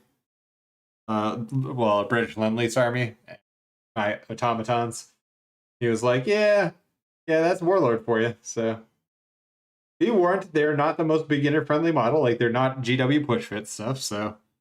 No, like they are a multi-part plastic kit for most of their stuff. They do have pewter stuff, so a lot of like the short run stuff, command squads, heavy weapon squads, observers, that sort of stuff tend to be made out of the like if this one you scroll down to the USMC Raider squad, those are all pewter. Oh, let's just hop back. USMC Raider squad, no, those will definitely be pewter because they are just a small army. They're just a small squad. Like they're... Oh, can I not see? Okay, it doesn't want to show me zoomed in images of them. That's unfortunate. But you guys, like, just from looking at the models, I can tell that they are pewter. Oh yeah, just the netting over the helmet is always a giveaway. Just it's really hard to model that in plastic and have it stand up to the mold removal. So yeah, that's very true. Like I'm a huge fan of Warlord. I like all of their stuff. What is their... I know they have like a samurai game. Can't remember what it's... I can't remember right now either, and I feel a little bad about that. I thought it was called Bushido, but it's more along the lines of like it's a feudal Japanese army game. Like it's not small squad combat, like, and it's not fantastical either. It literally is like what's it called? Tokugawa. I'm forgetting my Japanese feudal history here. Oba Nobunaga. That era, the like Warring Kingdoms period. I think. Yeah, I believe that is Warring Kingdoms. I could be wrong. That would be Warring Kingdoms. That would be to answer your question, Sean. No, Warlord didn't buy Dreamforge. Oh, I'm sorry. I'm thinking Steamforge. Yeah, they did buy Dreamforge, but like 5 years ago almost, I think. I was thinking Steamforge, the guys that made Guild Ball, not Dreamforge. My bad. Yeah. Can't find there. I guess I could use search. But yeah, that's it for the news. Yeah, that was the news. Unfortunately, there's no like cool we left the news music yet because I didn't feel like... Listen, it's a lot of work, and I love doing it, but like rebuilding the streaming PC was the priority. Okay. So you guys can just got a little bit of a glimpse there. We are swapping the chapter or the Legion symbol. I guess we're going with Legion symbol. I'm just going to make that call now. We're going with Legion symbol. We're going back to the old Legion symbol for the Dark Angels here. So we're back to, this would be the 30k Legion symbol, I believe. I could be argued with. It might not be. But I believe that this is the actual, like, original Dark Angel symbol was the silver sword with red wings behind it. And because we're going to put it in shadow here, I'm starting off from my brightest silver so I can knock it down from there. But yeah, that is just Vallejo model color white aluminum on there. And then, yeah, we got some shadows to build. So the way that I like to build shadows, and this, everybody's going to have their own way of doing it. But I actually like to use, and it's a little hard to see just because I moved the palette a little bit so you guys can see. I'm using actually just a dry palette here. I've got a little bit of that white aluminum in the dry palette, and then I'm taking the petroleum gray, which is our universal shadow color for this model, and I'm going to just dump some into that silver, and I'm just going to increase the amounts of it slowly. I find that most silver paint doesn't play particularly well with water. The more water you add into the mix, it just tends to spread out the actual mica dust, which is what makes metallic colors. It spreads the mica dust everywhere and makes it so that it's no longer covering well and all the rest of it. So this is how I've taught myself to deal with metallics. Is just, we're going to do a combination of things by adding the acrylic paint directly into the actual metallic color. So part of adding the acrylic paint is it does have matte medium in it. So especially in the case of scale color paint, there is a very, very matte medium in there. And that matte medium is going to help us to kill some of the shine off the model, which will make the shadows look a little bit deeper.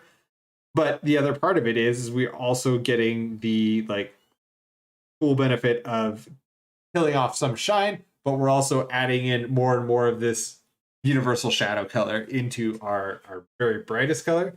So it doesn't look readily apparent the first time that we do it, but we just keep applying layers of the mixed medium and color, and then eventually we'll get to a point where we have a really cool contrast on our swords. So we'll continue to build that up here as we go. Bolt Action does have some pretty great figures. Sean, you are absolutely correct. The big centerpiece that I wanted to do in K47 was I wanted to do, because with the Canadians, and I believe with the Brits as well, you could take a Mosley and observers. So you could take a mosquito. Sorry, I should use the real word.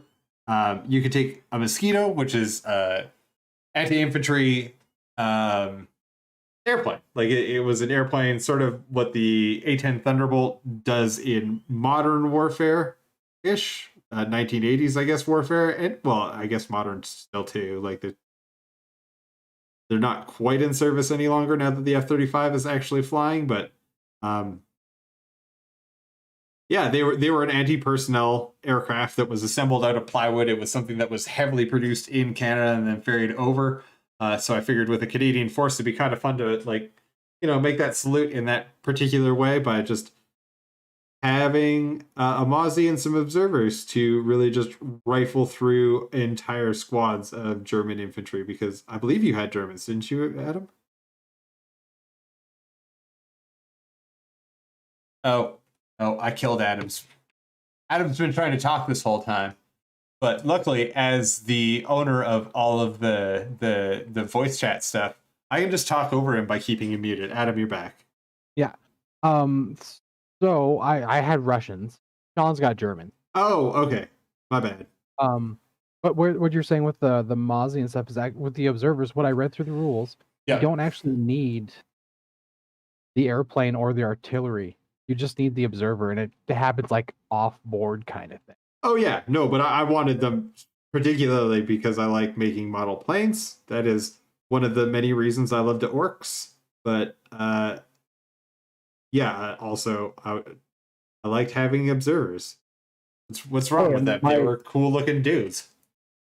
I mean, my Soviets had 2 artillery observers because one of the Soviets, like, taking the Soviets as a special thing, aside from getting a free rifle squad that's green, so every turn you roll, you can all of a sudden end up with a veteran squad.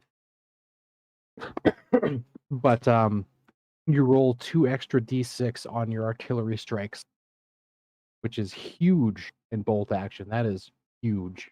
That is a lot of artillery strikes. Yeah, I'm kind of glad I never had to face that. That seems good. Yeah. Well, I just like the Mozzies because they came in and strafed down, like, I think it was a 24-inch swath. I could be wrong about that. I could be misremembering. It's been a while. But I believe it was they had a 24 inches by 6 or something like that, that it just came through and attacked everybody along it because a bunch of, well, with the Mozzies, it's 38s and 50s on slow-moving plywood airplanes. So they have 4 Vickers 303s in the nose, and then below on the underside of the fuselage, they usually had 4 20mm Hispano cannons. There you go. Not even 50s, they had 20s, and then there was one version of the Mosquito that was an anti-submarine one that carried depth charges and had a 37mm autocannon, and the pilot said that when it fired, you could actually physically feel the plane moving backwards. Yeah, it was the most produced aircraft of World War II, if I'm not mistaken, wasn't it? Because it was one of the ones that got licensed out during Lend-Lease. I'm not sure. I could be wrong because, like, towards the end of the war, when the Mozzies came into massive service, it was because there was a shortage of aluminum for airframes, especially obviously in the European theater as that was closing out. So they were looking for easy to manufacture attack, like literally attack options. Yeah, and like the War Department was like, we have this airplane you can make out of plywood. Yeah, and like a lot of them were made in Canada. Yeah, it was our ferry fleet. Like even here in Calgary, we were a Mozzie ferry fleet. I think like by the end of the war, it was kind of starting to be phased out because like they did have. By German surrender, when the full American manufacturing facility was up, basically they stopped production, but it was like Avro Canada produced Mozzies. It was produced up until the end of the war, but it was getting slowly replaced with the Tempest. Oh right, yeah. With the single engine one that was, aside from being too fast for its own good, because it was one of the first turboprop planes. It was covered in rockets. It could carry the same load as a Mosquito and be like just as fast and a little bit cheaper. But the Mosquitoes were they were used from the beginning of the war to the end of the war. They were manufactured all the way through. They were a fantastic aircraft despite being mainly plywood. From what I read, a lot of crews loved them. Like they brought a lot of their air crews home alive, surprising enough for being plywood and balsa wood. Hey man, A-10s get troopers, like the modern adage, or like the adage from the beginnings of the Iraq conflict in Afghanistan was that, A-10s don't just bring home the crew, they also bring home the boys on the ground, and that was pretty much the Mozzie's job, was strafe battlefields and get your boys home, because there's no better way than flying eight hardpoints over a battlefield to really bring things to a different conclusion than they would have otherwise. Inbuilt guns, and then I think it's 4 hardpoints along the fuselage. Yeah. And then 4 on each wing. Yeah, like it's a ridiculous amount of firepower that they were able to carry in and bring in pretty precisely and surprisingly survivably. Like for a war machine made of plywood, surprisingly survivable for both pilots and crew members, and being able, especially in the time, like especially in early war, not getting friendly fired was pretty important because there wasn't a lot of great ground info. Like there wasn't a lot of. There's a reason why you see a lot of Allied planes with the 4 black and white stripes on their wings and on their rear fuselage near the tail. Yeah, that is for anti-aircraft crews to be like, hey, we're on your side. Please don't fucking shoot at us. Yeah, please don't. That German fellow over there, Fritz, is the one you want. Yeah, and then the Germans are like, you can't shoot me down if I'm in a jet. Also, you can't shoot me down if I'm just on top of a rocket. Or, hey, we made this jet and it's powered by coal. Yeah. The Germans, as much as I am really into occulty World War II stuff, a lot of the stuff of I read is based off of actual stuff the Germans did. So they built an effective flying wing fighter bomber without using computers, which we can't do now. Sort of. Okay. As somebody who loves flight and especially loves weird flight, like the Canadian VTOL projects in the 1950s are totally my jam, and we can chat about that someday. But the German flying wing wasn't yes, it flew. It was not a flyable plane. Like it wasn't something that was ever going to have anything more than a test pilot in. It gets a lot of credit for being the first flying wing, sure. It is not it wasn't something that you would put an airman in and let him go to town, because the problem, the reason why we need computer controls on fly-by-wire systems on the B2 Spirit, let's say, is because crosswinds play havoc with flying wings. And even in the case of the BE-46 or whatever it is, the one that was the German flying wing, it still that was the HE. It still had horizontal surfaces on it, like the thing that you see in vertical surfaces on it. The thing that you see in Raiders of the Lost Ark is sort of a fantastic version of that, and even then it has vertical surfaces because otherwise you pitch it over 30 degrees and it just falls out of the sky. There's a reason why the B2 Spirit requires at that point in time a supercomputer, and now a phone, a mid-grade Android phone to run. But anyway, it was really cool, and it was an accomplishment that they got it to fly, but it was not you couldn't send it out into battle with a 16-year-old who had never flown an airplane before, which that's what they're. That was the end of the war for the Germans. So that's why they were flying rockets at people. Yeah, the flying rocket, where it's it had a gun, but the gun only had 45 rounds, and that was basically 2 trigger pulls. And they're when you run out of bullets, just kind of fly up, turn around, and drive through fly through a wing, and your plane will survive. Except for not so much, but Yeah, I mean, we can't say you'll be able to land it successfully. It's also a plan. They're like, hey, how do you land it? It's just kind of got a big E on the bottom. I mean, desperate times, desperate measures, and not everybody who lived in Germany were Nazis, and not everybody who took place in the war were Nazis, but yeah.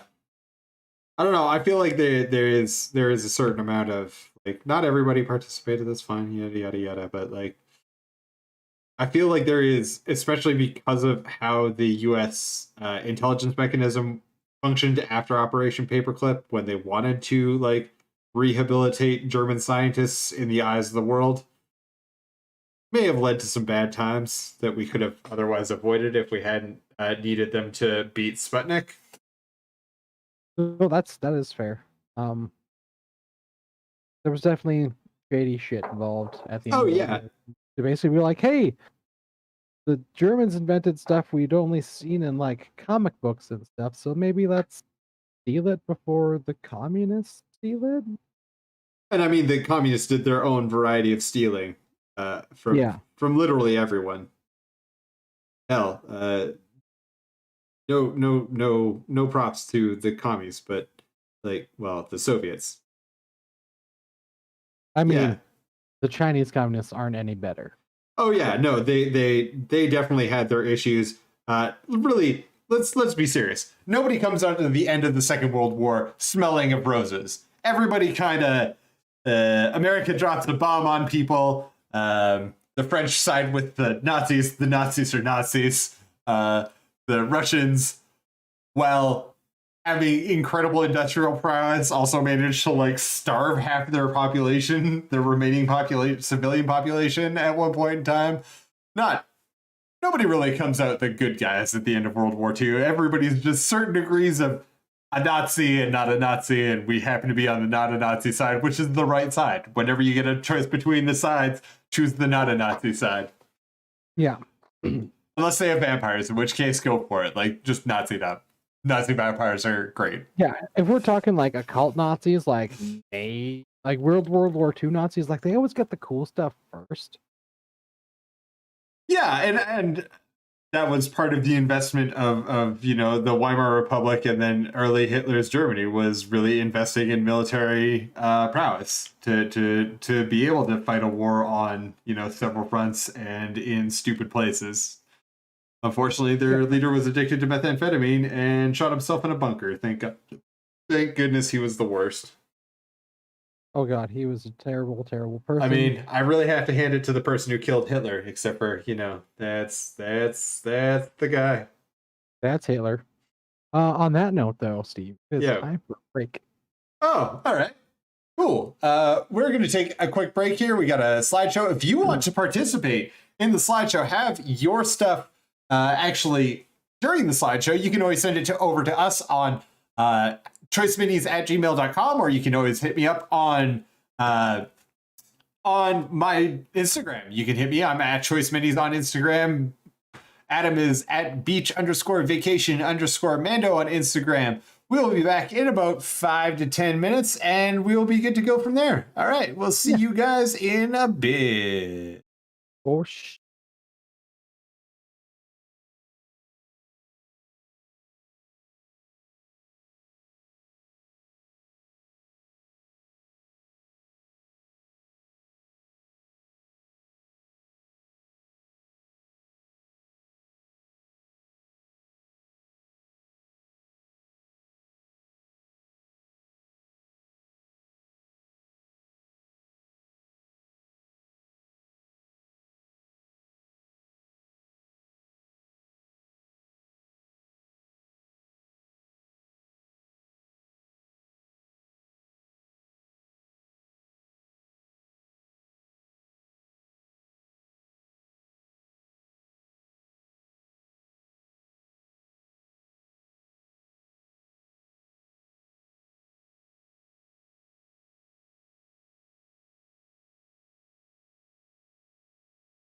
welcome back. We are back at it again.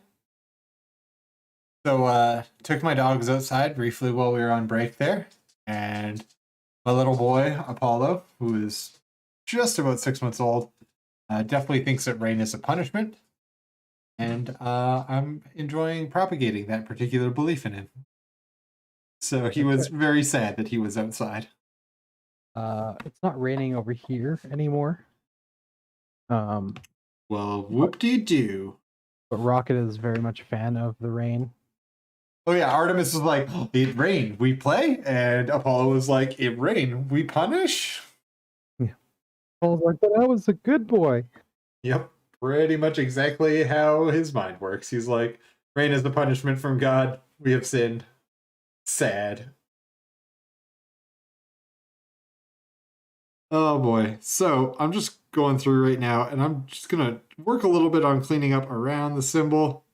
We're going to work a little bit more shadow color into the symbol, or into the Legion symbol as well. So I'm going to constantly mess that up. I'm going to call it whatever comes out of my mouth because... I think we can safely call it a Legion symbol. Like, if there's no Horus Heresy, there's no... Guliman would have, like... Well, he did write the Codex. Yeah. And it was kind of becoming... Like, other Space Marine Legions were using aspects of the Codex, but none of them were quite as adherent to it as the Ultramarines.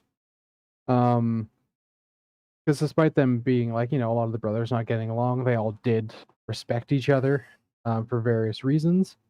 But I think it's safe to call it a Legion symbol if there's no heresy. So there wouldn't have been any mass breakup of the Legions because there would be no cause for Gilliman to be like, hey, maybe one person shouldn't have hold the power of an entire Space Marine in the palm of their hand. Totally fair. That is a reasonable expectation. So, yeah. I mean, I would like to have the power of a Space Marine Legion. They're kind of neat. Yeah. I won't disagree with you. There's a lot of flexibility in the Legion lore, so totally cool with us calling it a Legion symbol.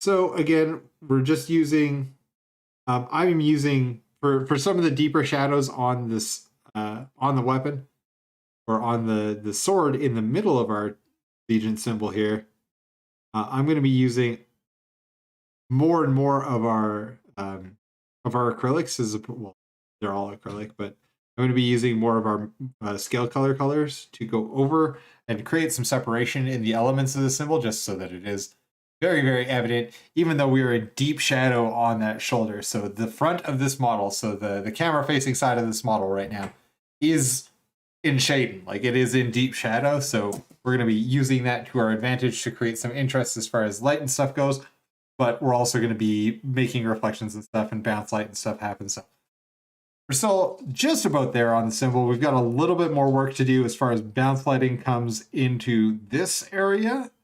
And then a little bit of bounce lighting that's going to be coming off the chapter symbol in this area, and a little bit more highlighting to do, but we got time. Yeah. I just made a little minor alteration to that first Warhawk guy I got done. Because I figured since, he is a sergeant and in 40k, they're like, what the helmet? And I get good enough, I don't need a helmet. Because, yeah, I mean, there is lore where Space Marines have been shot in the face and it kind of makes them mad. And they're like, well, now I have to have part of a robot face. But really, if there was like an option I could tick today that is like, hey, I want to be more robot and less person, I would already tick that option. I mean, I would love robot legs. I'm not gonna lie. I get shin splints the moment my body decides it's like, hey, let's go for a jog.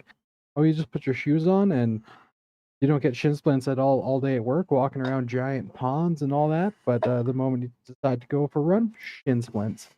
Yeah, that doesn't sound like a whole lot of fun. No, they're not. For me, it is very much the upload my consciousness into the one sort of robot upgrades that I would probably take first. I would like to leave my meat sack to degrade slowly by biology while my brain lives forever in the infinitum of the internet, because with the exception of I probably wouldn't be able to paint models unless I could find a new meat sack to inhabit. I wouldn't really miss reality all that much. I'll just be right out there with it. I don't think I would miss reality all that much if I were able to make the informed choice to become a consciousness on the internet. Oh, Sean, I do go for drugs. It's been a while, but I have. I was doing it regularly. But then, Sean is just full of sassing you, man. Sean sasses me all the time. I would sass him more, but we're on a stream. Some of the stuff I sass Sean with is not appropriate for the public. That's fair. I appreciate your restraint and the friendship you both have. I mean, we've been friends for Fair. The other thing that you guys saw me probably mixing just before we went to break is this is Smoke Ink from Vallejo. This is one of the few Vallejo colors that I have never found a good replacement for. You can see it on the palette there. I'm mixing it down pretty thinly. To me, this is the best thing to make any a metallic color look aged and rich, and we're using this pretty sparingly across this particular sculpt, but I am still using it. If this guy is 10,000 years old, so because in our diorama here, we have our Judiciar, which we haven't seen in a little while. He's hanging out beside me here on the desk. But this dude is 10,000 years old, so we definitely want to add some age into these steel parts, into these metallic parts. So to do that, I am just going to give some pretty localized washes, and I am washing this in, but it is deeply into the recesses of stuff, where it would be very hard for our little fallen friend to actually clean them. But if he has been around since the fall, like if he has been around that long, you can imagine there'd be a little bit of dust and corrosion and dirt and whatnot that has gotten into his power armor. So we're going to use that on the chapter symbol here just to give it some age, and we'll bring it back up with more of that Vallejo model color white aluminum in a bit.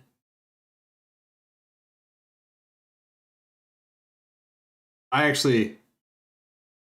don't have a good replacement for this. I like this color more than I like Agrax Earthshade, and Agrax Earthshade I managed to get rid of, so still haven't found a replacement for this stuff.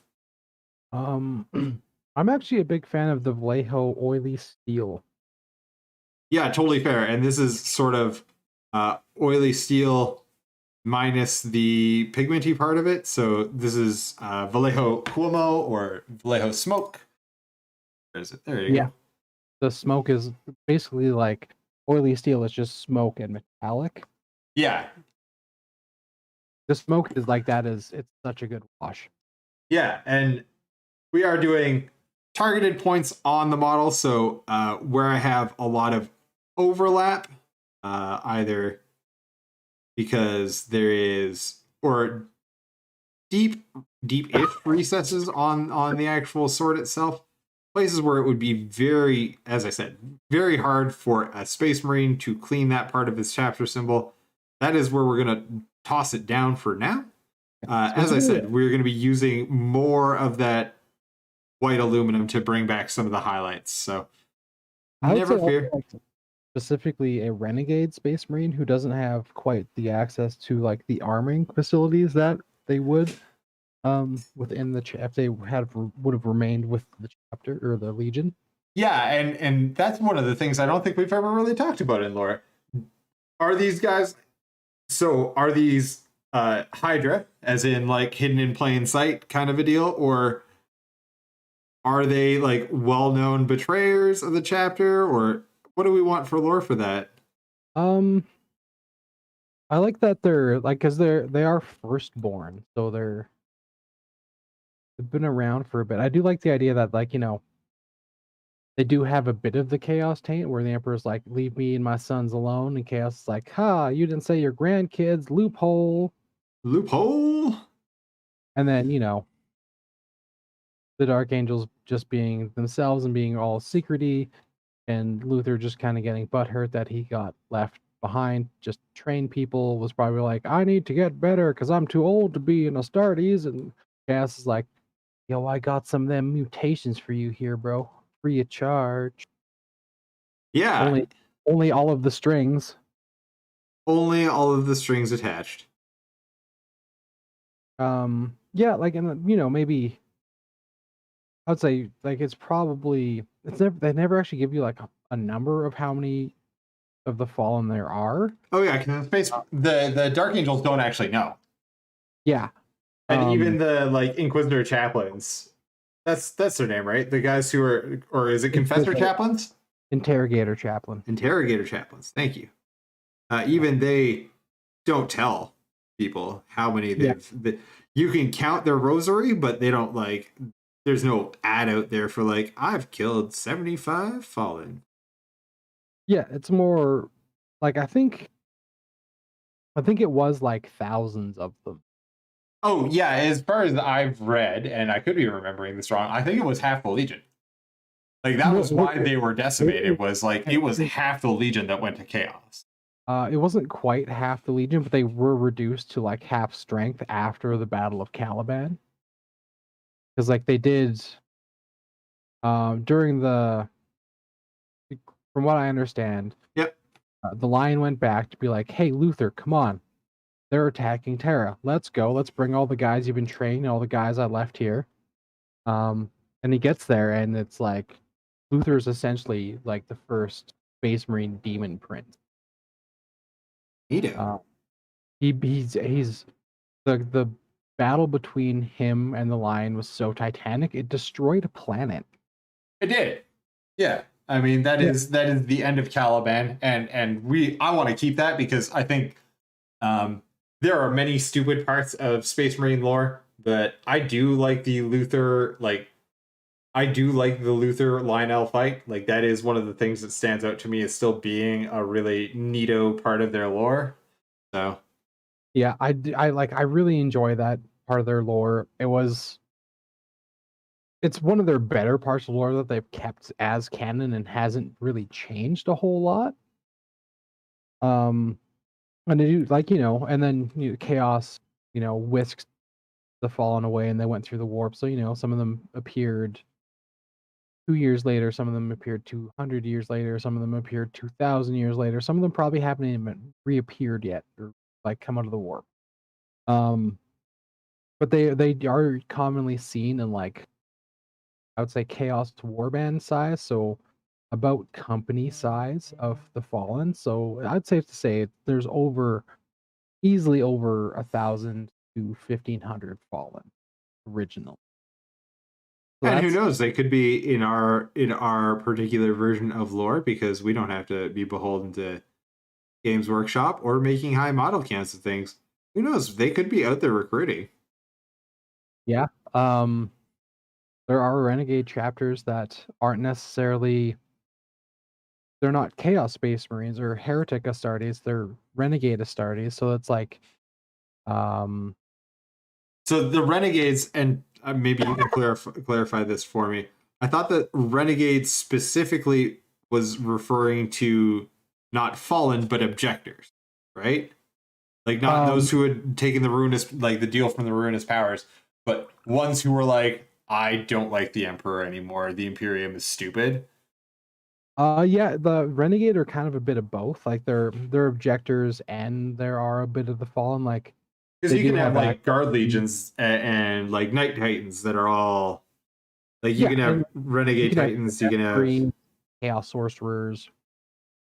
Or like the Renegades is kind of like a thing that Games Workshop put in there for the fans. It's like, hey, you want to make your own Space Marine chapter, but like you like using the Codex Astartes, but you don't really like the Emperor, make a Renegade chapter. There's plenty of Renegade chapters that didn't really have mutations or anything, and they just kind of don't like the Empire or the Imperium, and I don't blame them. The Imperium is a horrible place, and the Emperor's a dickhole.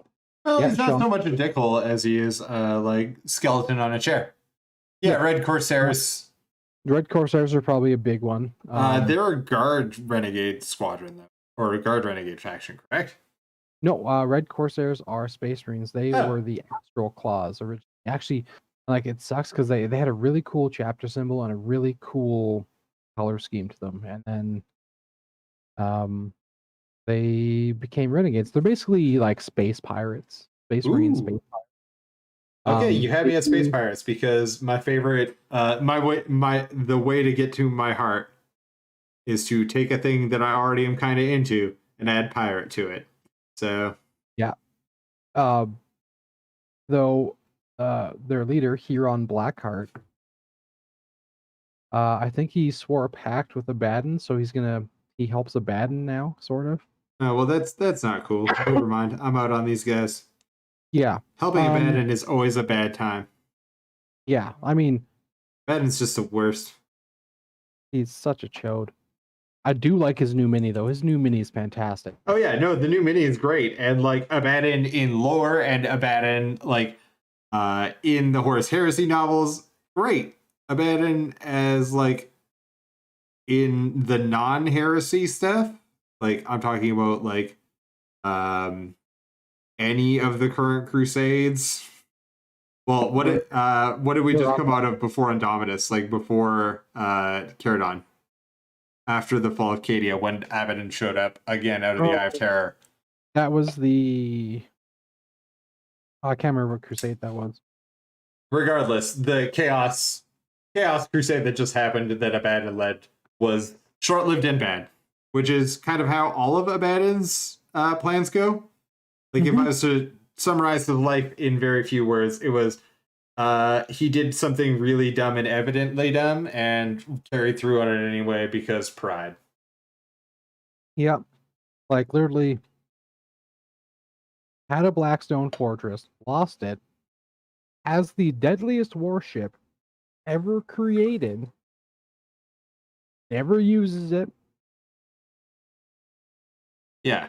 Just not a great... Like, the Planet Killer warship is literally just some engines and a bridge on top of like I think it's 7 giant planet-killing cannons that's powered by like a miniature warp storm in the middle. Yeah, that sounds incredibly badass. How is he not already 140k? Yeah, like he never uses it. I'm not sure if it's canon anymore. Probably not, but I mean, the Planet Killer's really big, and like even before that, he still had the Vengeful Spirit. Like I was gonna say, like the Vengeful Spirit itself was the Imperium's flagship. Like it was meant to carry the War Master around in. Like how? I mean, I know lore, Space Marines are the good guys, whatever reasons, but like, how is that bad and so bad at this for 10,000 years? He's had 10,000 years to get better at this, and like so far, it seems the only constructive criticism he can take is like, hey, what if we stayed in the Eye of Terror slightly longer this time? He's like, yeah, that might work. Maybe we'll forget we're here, but we'll just do like little raids to remind them that we're here, so they'll never be lulled into that like false sense of security because we'll always remind them we're here. And did you miss me? No, because you were here like 20 minutes ago. Yeah, I think he's on like his 14th failed Black Crusade. Oh, Abaddon. So mistreated by lore, and the fact that Space Marines have to win. That's also a big part of why do our heretic friends lose. Yeah, it also kind of explains why, like, Games Workshop is pretty famous for letting like Games Day tournament stuff kind of dictate, where some big story changes happen. Well, Mortarion did manage to take Cadia, so a combination of the ruinous powers, and wasn't it a WOG as well? Or was that somewhere else where the WOG was happening? That was somewhere else, because that's Gazkul and what's his name? Ragnar, yeah. Ragnar Blackmane. Yep. No, Cadia fell because of Mortarion and Magnus showing up, right? Yeah, they were, and it's like the midst of the battle, and Mortarion and Magnus showed up, and everyone was like, "Oh my god, it's Demon Primarchs! We haven't had models for those for 7 editions." Yeah. Which, to be fair, both Models those or models are players. absolutely gorgeous. Yeah, I'm they're fantastic. I love I'm them. not a I can't wait. huge fan of Mortarion's like weird nipple horns, but like still Oh, you cool mean models. nipple horns? Sorry, Magnus's Magnus? nipple horns. Sorry, yeah. Yeah. No, Mortarion is entirely cool, except for the one stupid little nurgling at the base. I dislike nurgling so much that it I kind of. love them. Hey, that's totally fair. And there is like an age of Games Workshop that was much more or sorry, much less self-serious. You know, squats, orcs, that sort of design attitude that happened, that I can see it as like 15-year-old me. I would love that sort of thing, but like uh, it's not that I want to be more serious about the model, but like they need to figure out what the general aesthetic of 40k is and make those things work, because like the old boys models don't fit in 40k anymore. No, they don't. I mean, So that was like the although they are the old doing a really good working. job with the new ones that we keep seeing, so I'm excited Yeah, for that. they look really good. Yeah, I'm excited for like, even though they're not technically new boys per se, I'm excited for new 40k like base troop orcs, yeah, because I personally Snagas. hate the sculpts for the boys. Their posture is stupid. Their legs are too small. It doesn't work. Yeah, the squatty boys, and yeah, they've done really good work with the orcs as far as what were the racing ones called? The ones that they just put out last year, the Speed Freaks. The Speed Freaks last year or 2 years ago? I don't know. It's still 2020, isn't it? Oh no, man, it's the apocalypse. Doesn't matter anymore. Exactly. Sit back and eat chips. Um, yeah, what they did with the base dudes in Speed Freaks looks pretty cool to me, and they can continue to expand on that in. Well, they are continuing to expand on that with the Snagas. So, Yep. and And like even the Age of Sigmar has got some pretty neat looking orcs. So yeah, the Uruks in Age of Sigmar are fantastic. yeah. So there's still hope that we can get over some of the like more jokey elements of the 1980s. I really feel like it was the end of the Steve Jackson era, like 1980s GW, that was really into the weird sculpts and poses for orcs and other jokey elements. I'm glad Like the that orc we're sorry. like the orc rock band. Oh yeah, like I don't mind the like more playful cartoony nature of the orcs, but like they don't fit aesthetically into 40k anymore. Like it's not even a joke in the same language as the rest of 40k's design language anymore.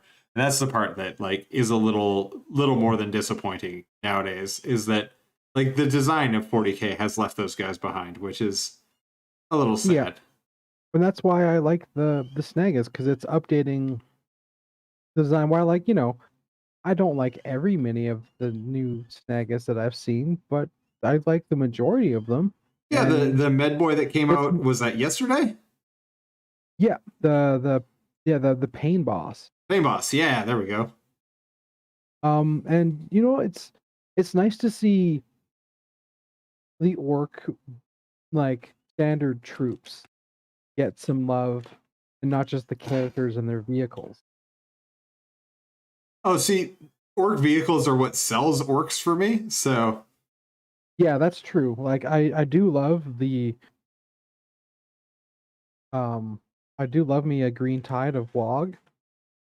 Uh and I'm a huge fan of the orc meme where it's just like a games day. It's like games day 2020, and orc player doing a role, and it's just the person walking around with like the shopping cart of oh yeah, D6. shopping cart of D6. Or what is that when that truck flipped over on the highway and they were like, the orc player takes his shooting turn, roll 3 wounds?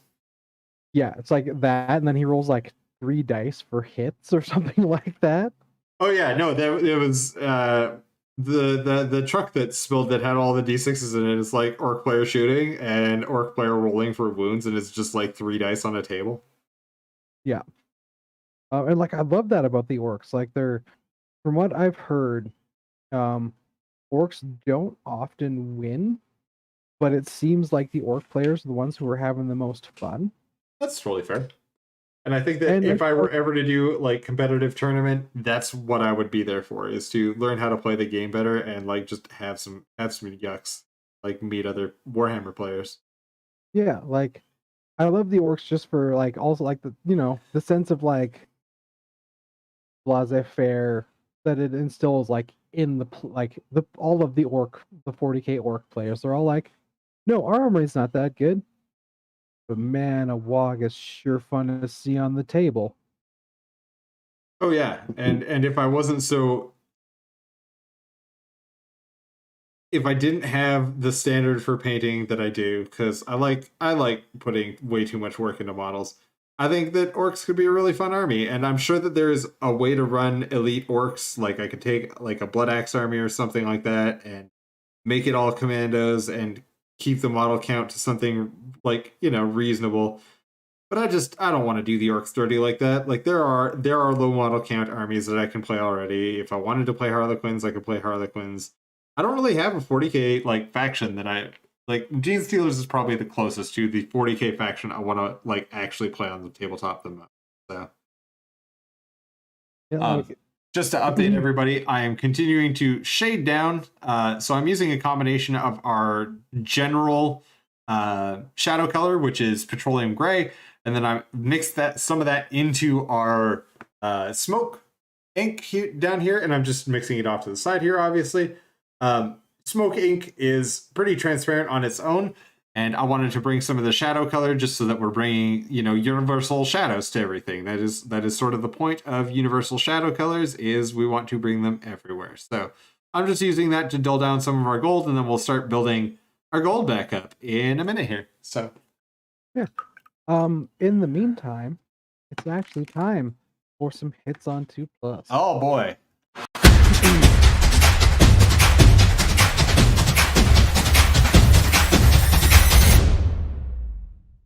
Yeah, I'm not. Do we have like an intro video for hits on? Oh yeah, it just played, man.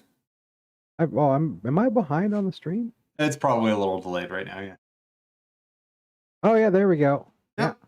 Yeah. Yep, we have an intro video and everything. Cool. Adam, what's your choice for hits on 2+ this week? Mine actually is our pal Sean. From Naked Apes. This is one of the minis he's painted, and it's one of our first like fully painted and based minis. Sean's really, really good at making bases. It's awesome. I actually have a Space Wolf Great Lord on my shelf right now that I think is almost done or mostly done. That Sean made an epic like 4-inch tall base for it, and it's just so sweet.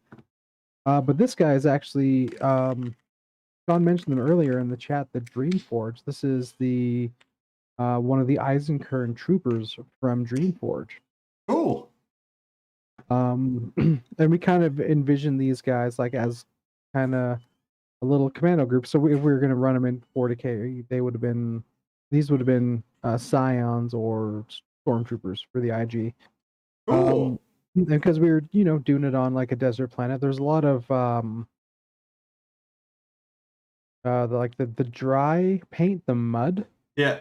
Dry brushed pretty much over almost all of the mini. That's super neat. Yeah, you can see it really well on the boots and on kind of the legs mostly is kind of where we focused it, and some of on the arms, but these were super fun minis to build and paint.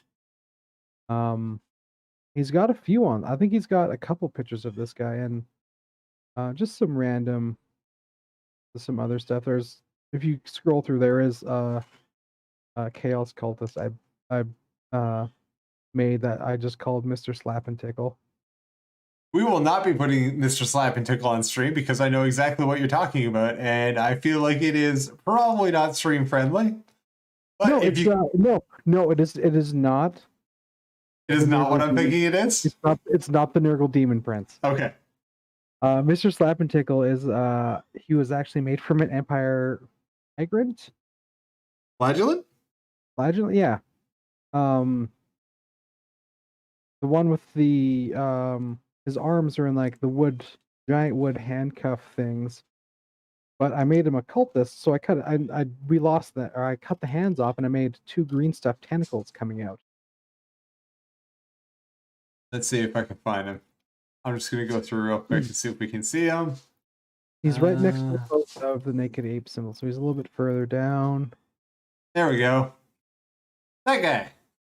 Yeah, Mr. Slap and Tickle. That's fair. Which one is Slap and which one is Tickle again? Interchangeable. Yeah. All right. But yeah, there's some more. If you scroll further down, there's more images of the Eisenkern guy that was on the feature. I think there's just a couple just different angles. I think this was before Sean and I had figured out that we could do stuff on like main one. So I think the one on the left there is just the back half of him. Yeah. You can see his sweet buns. He does have pretty sweet buns. And the other one has a really, really good base. I love the rust effect that Sean got on the I-beam there. Oh yeah, Sean is right. It is a Warhammer Scion head on this guy. It is because the alternate heads for the Scions that are helmets are guys with berets. Commandos go. You guys have got a little bit of a UN thing going on with the blue berets, I gotta say. Yeah, I can't remember why we picked that blue. That's actually... I mean, it's not technically UN blue either. UN blue is baby blue, but... I guess it also... You know what it looks like? It kind of looks like the Russian Spetsnaz beret blue. Yeah, a little bit. Yeah, I can see that. Yeah, yeah, their Dreamforge has really, really nice minis. They're super fun to build and really fun to paint and base. Like, John is amazing at basing and is definitely better than me. That's totally fair. Thanks so much for sharing, Sean. I really do appreciate that. As you guys may or may not be aware, depending on how long you've watched the stream for, you guys can always submit your own work for Hits on 2+.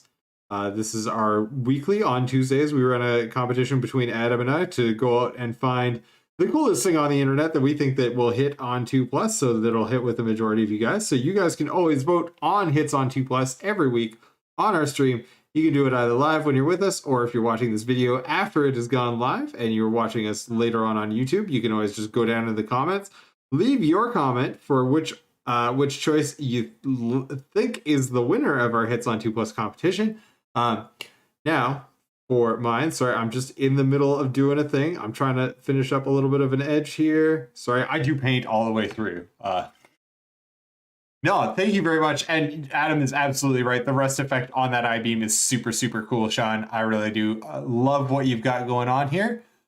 This week for Hits on 2+, I have chosen Ms. Geik or Ms. Geiki, and I apologize, man. I know that we talked on Insta, and I really wanted to like get your name right, and then I forgot to ask you entirely, and then it was today. So, dude's an Australian / genius. He does a lot of very, very long videos. Like the average, most of his videos are split into 2 parts. So if you take a look, even what we've got on the screen here, my personal favorites out of here are either converting the Orc Blood Axe War Boss or the converting the White Scars Lieutenant. Both of them are absolutely crazy video series, but they are both like combined 3+ hours long. And guys, I know how long it takes us to get a video out when we are just sitting here bullshitting live. I cannot imagine how much work goes into these models. It is 3 hours of video. You don't get to see every brush stroke. It's not like he finishes it in 3 hours, but he does take you through literally every step of the process. No, man, Sean, thank you so much for submitting. I really do appreciate it. But yeah, go if you have, if you're doing a painting night, if you're doing a hobby night, or if you just, you want something rather than watching The Office for the 47th time or Parks and Rec again, like just throw it on and have it in the background, and hopefully through osmosis you will become like even an eighth as cool as Ms. Geik is. When we were talking on Insta, he did mention that he is a little sad because he hasn't put out a video in 10 months. There's a good reason for that. He is in the process of building up his website, so you can actually, if you go into into his YouTube here, so you can just search Mezgeik on YouTube. If you come over here to his little to his website, there's a sign up list on the website. He's about to launch some new miniatures, or not some new miniatures. He's about to launch his own line of miniatures for the first time. So no promises on when exactly that's going to be live, but it is coming. So head over to his YouTube, go sign up for his newsletter. If you can, chuck in a buck on PayPal. Just an overall, just an amazing, inspiring, creator. So I'd love it if we could all head over there and give him some love too. That's what I got for Hits on 2+, man. All right, I'm watching that video of the White Scars Lieutenant right. It's so good.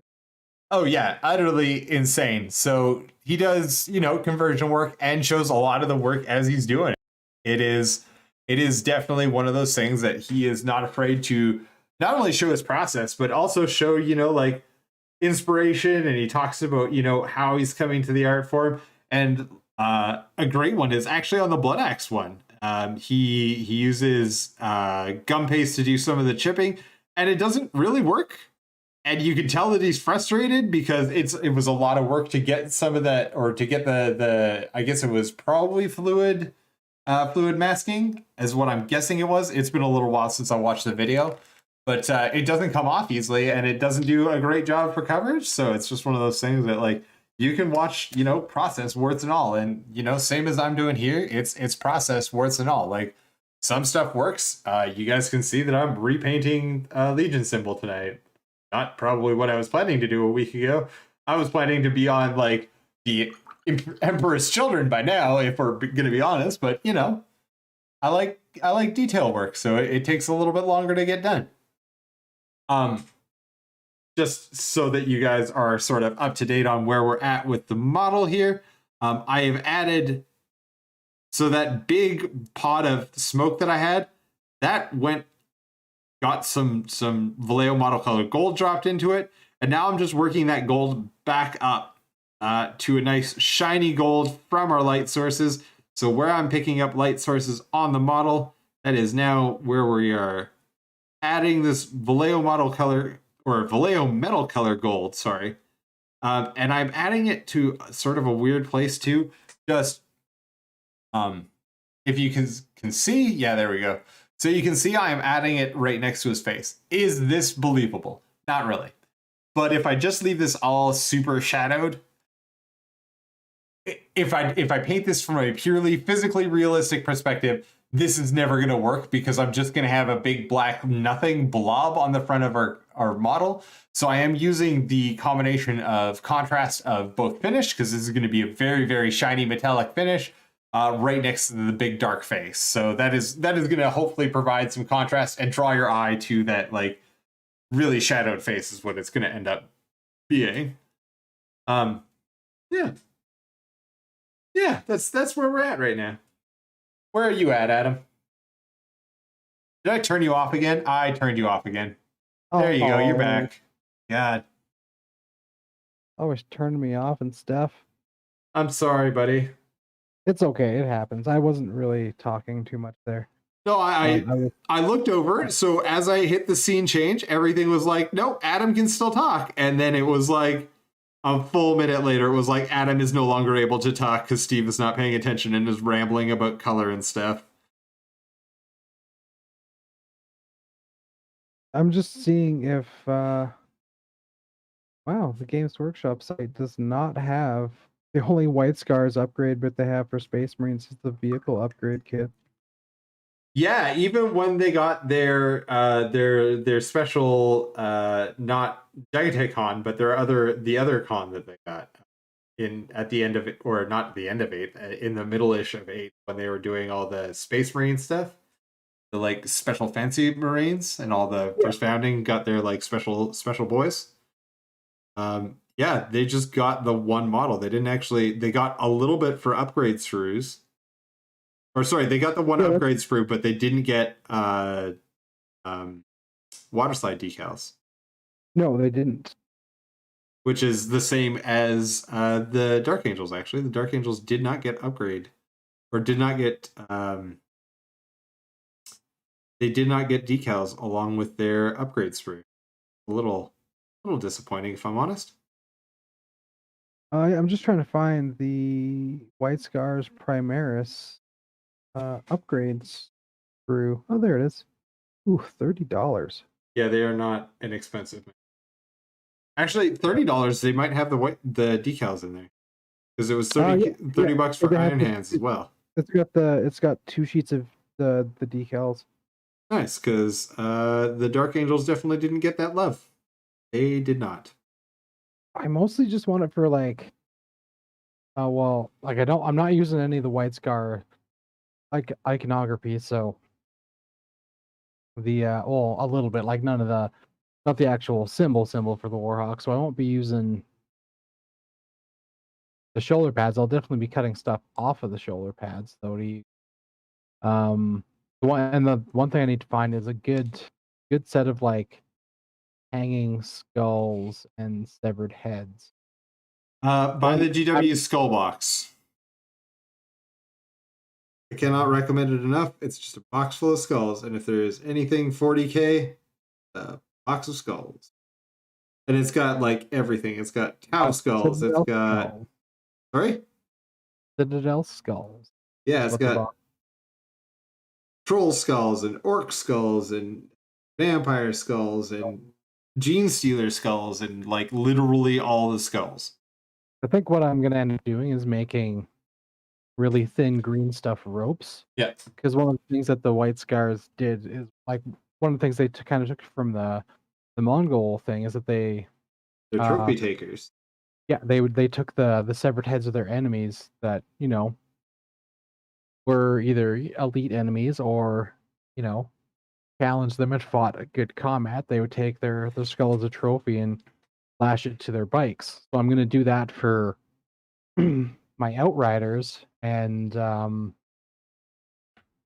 actually with the White Scars upgrade sprue, there's a left arm, or it's a right arm, that's holding 2 severed skulls. I want to somehow finagle that to be the left arm on my Justicar.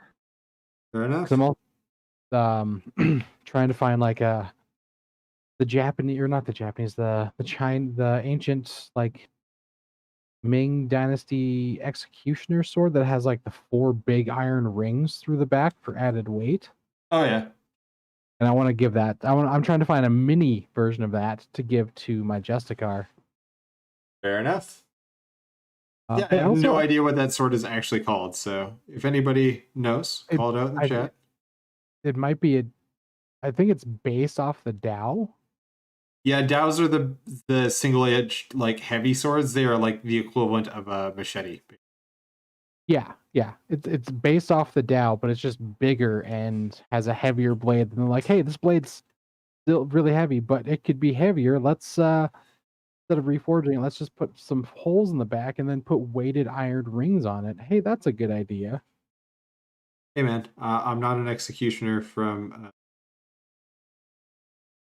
the Ming Dynasty or Zhou Dynasty. I'm not sure which dynasty, but yeah, if it works, it works. Like, don't knock it until you've cut some heads off with it, I guess, yeah. Also, like, I really want the curved chain swords from this set. I'm kind of a little butthurt that it only comes with 2. Well, honestly, still better than the Iron Hands. The Iron Hands only comes with 1 Iron Hand per box, or sorry, 2 Iron Hands per box. Which for a chapter called the Iron Hands, like that's not enough Iron Hands.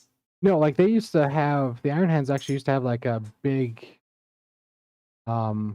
conversion box that was like bionic right and left arms, heads, like crazy bionic backpacks, like single bionic legs, half bionic legs, like double bionic legs. It was crazy. And now they're like, you get one arm. It is actually going to be you're gonna get two arms, but they're the same arm. Yeah, it's two arms, but they're the same arm. And then, like, yeah, there is the head upgrade. There is a couple of helmet upgrades. Like, I'm not complaining, because I like the Iron Hands as a chapter. I especially like the sort of different take that 8th edition had on their lore in the Iron Hands book. It was much more like tribes of Afghanistan and less Celtic tribes, which I can get behind. That seems like a cool little shift in the lore kind of a deal.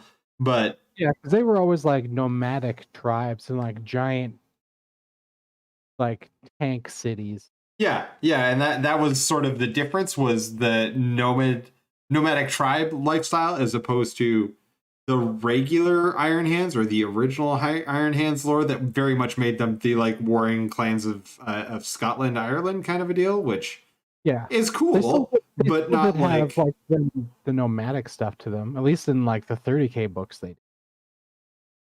Yeah, and the 30K books don't really jive with the like lore, the like old school lore for them.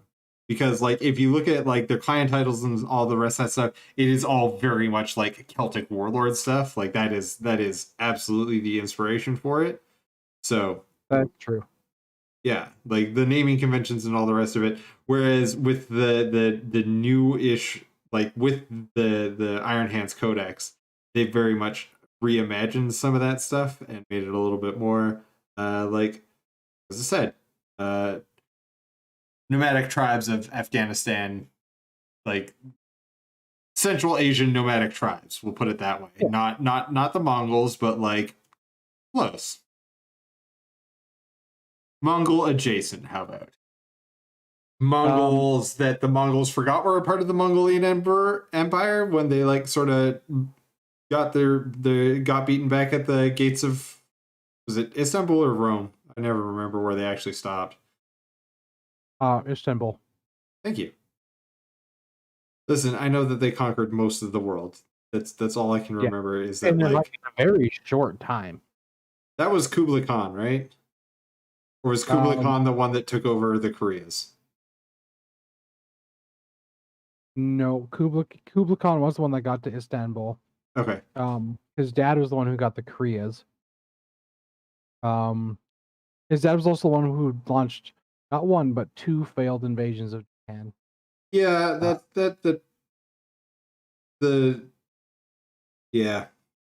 is. And yes, that is Ferris. The Iron Hands are Ferris Manus's chapter.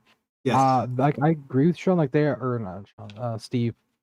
They are super cool.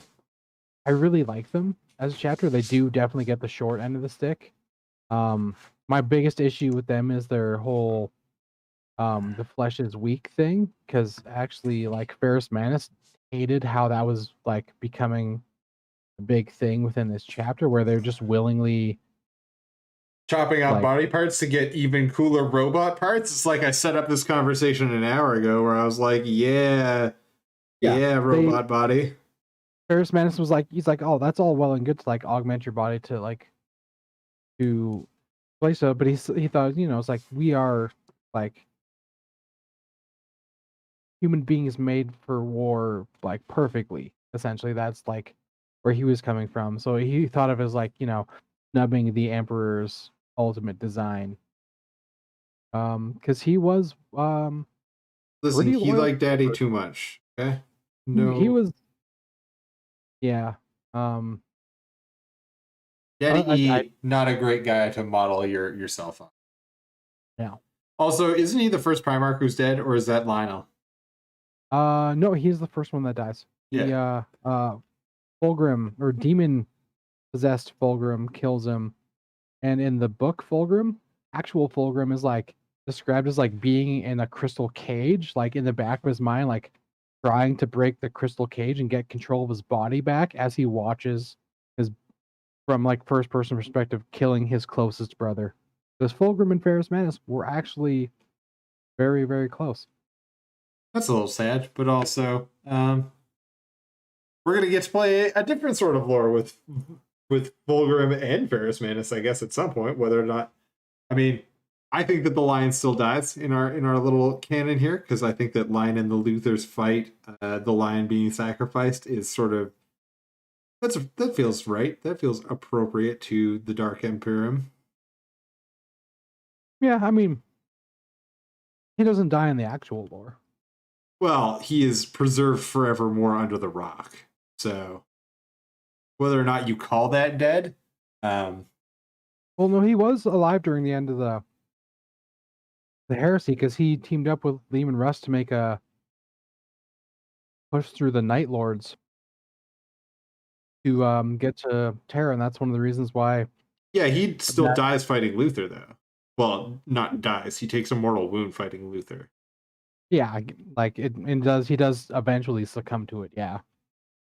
So that sacrifice is not technically a part of the Horus Heresy, but it is Horus Heresy close enough. Yeah. I mean, he did go willingly into stasis. Like, I'm probably gonna die. Put me in the stasis. Bring me back when, like, you can. I don't like that they brought back Robo Girly Man, but I'm not surprised he was the first one. But in lore, like, he was in stasis, but he was already dead when they put him in. Yeah, but also, like, if Belisarius Cawl can like be alive for 30,000 years, yes, to answer your question, Sean, Ferrus Manus was a blacksmith. That was his thing before the Emperor showed up, was he was creating the coolest of the weapons. Each other's weapons, didn't they? This Phoenix Spear, which was... it wasn't the Phoenix Spear. Fulgrim uses that stupid sword. The Phoenix Blade. There you go. It's the Praetorian Guard for the Emperor's children who uses the Phoenix Spear. Yeah. I'm just gonna sneeze real quick. All right. Well, while you sneeze, again, I'm just messing with color right now. If you can see this part of the palette, I'm using a combination of the very little amount of liquid white aluminum that I've got left. Just using it to do some highlights on our very brightest parts of the armor on this particular arm. We will be going back, like I'm going back and forth between the combination of smoke and petroleum gray and our gold colors here, the Vallejo model colored gold mixed with a little bit of white aluminum and a lot of smoke. Just, I like how much richness the smoke gives to the gold, so that is where we are operating right now. Are you done sneezing so you can talk about the Phoenix Blade? Yes, I am. I sneezed like 6 times. Oh, 6 sneezes. Yeah, well, it's 2 sets of 3. Fair enough. At least I didn't do 3 sets of 3. That would have sucked. But the Phoenix Blade was made by Ferrus Manus, and Fulgrim actually made like a maul. Like he made like a big fuck off hammer. Oh, a big what off hammer? A big frig off hammer. He did tell Ricky to go frig off. Nice kitty. But yeah, like, so then because they were on Terra at the same time, and that's how they became really, really close, is that they were meeting the Emperor for the first time, getting fully equipped, getting their legions, like, all the new guys from their home planets integrated with like all of the older like Terran raised veterans that were already fighting in the Legion, kind of getting all that updated. So they were there together, and they spent a lot of time, because, like, despite Fulgrim being a dandy, he was also an artisan. Like, some really beautiful stuff. Like all that was his jam. Yeah, there is nothing about like the Emperor's Children, and we'll get to this, I guess, when we get to the Emperor's Children. There is nothing about the Emperor's Children that is just like, oh, I'm a flamboyantly like ridiculous man. No, they were about perfection. Like, if there is a word that describes all of the endeavors of the Emperor's children. It is perfection, and whether perfection means, you know, perfecting in this case the maul that that Fulgrim gives to Ferrus Manus, or perfection in fighting style, or the perfection of like poetry, or the perfection of their own bodies. Like that was their downfall to Slaanesh, was the idea of perfection and seeking perfection at all costs, even blinded to the harm it would do themselves. Like that was how Slaanesh managed to trick Fulgrim. Yeah, I mean, it was pride in the perfection of his being. Yeah. Yeah, they traded because they're like, oh hey, you're my best friend. I think you should have this. Like this suits you more than it suits me. And then their last meeting before the drop site massacre, Fulgrim and the Phoenix Guard killed almost all of the Gorgon Terminators, like almost like decimated them. Oh yeah, no, it was bad. And injured Ferrus Manus with the sword. Then Fulgrim left the blade, and then Ferrus Manus actually fought with it on Evestian. Ispan? Ispan? Yeah, Ispan 5? Yeah. Location of the Ispan drop site massacre and subsequent virus bombings. Yeah. Actually, the virus bombings happened beforehand. Well, yeah, technically. The original Traitor Legions virus bombed their loyalist remnants and then fought a war of attrition against them. Well, if there was anything, you know, that the 40k universe could do to be even more awful to those who are loyal to the Emperor, it sometimes makes that choice. It definitely sometimes makes that choice. Yeah, and like Ferrus Manus's big thing was that he, like all the Primarchs knew about Chaos. The Emperor told them about it, and that's where like his schism with the Khan came from. Is that the Khan's people realized that it was there, and they did their best to avoid it. And like there was their Storm Seers, which are basically their librarians, are some of the most powerful like human psychers around. Not a lot of like combat-y abilities, but more of like boosting and like, you know, they have like the sight, so they see into the future. More shamanistic magic, I guess. Totally cool. I'm down. But Ferrus Manus thought that when he heard that they fell to chaos, basically was like, you're all just weak. Like you couldn't get what you wanted, so you took the easy route to get what you wanted. And that's why he got so mad.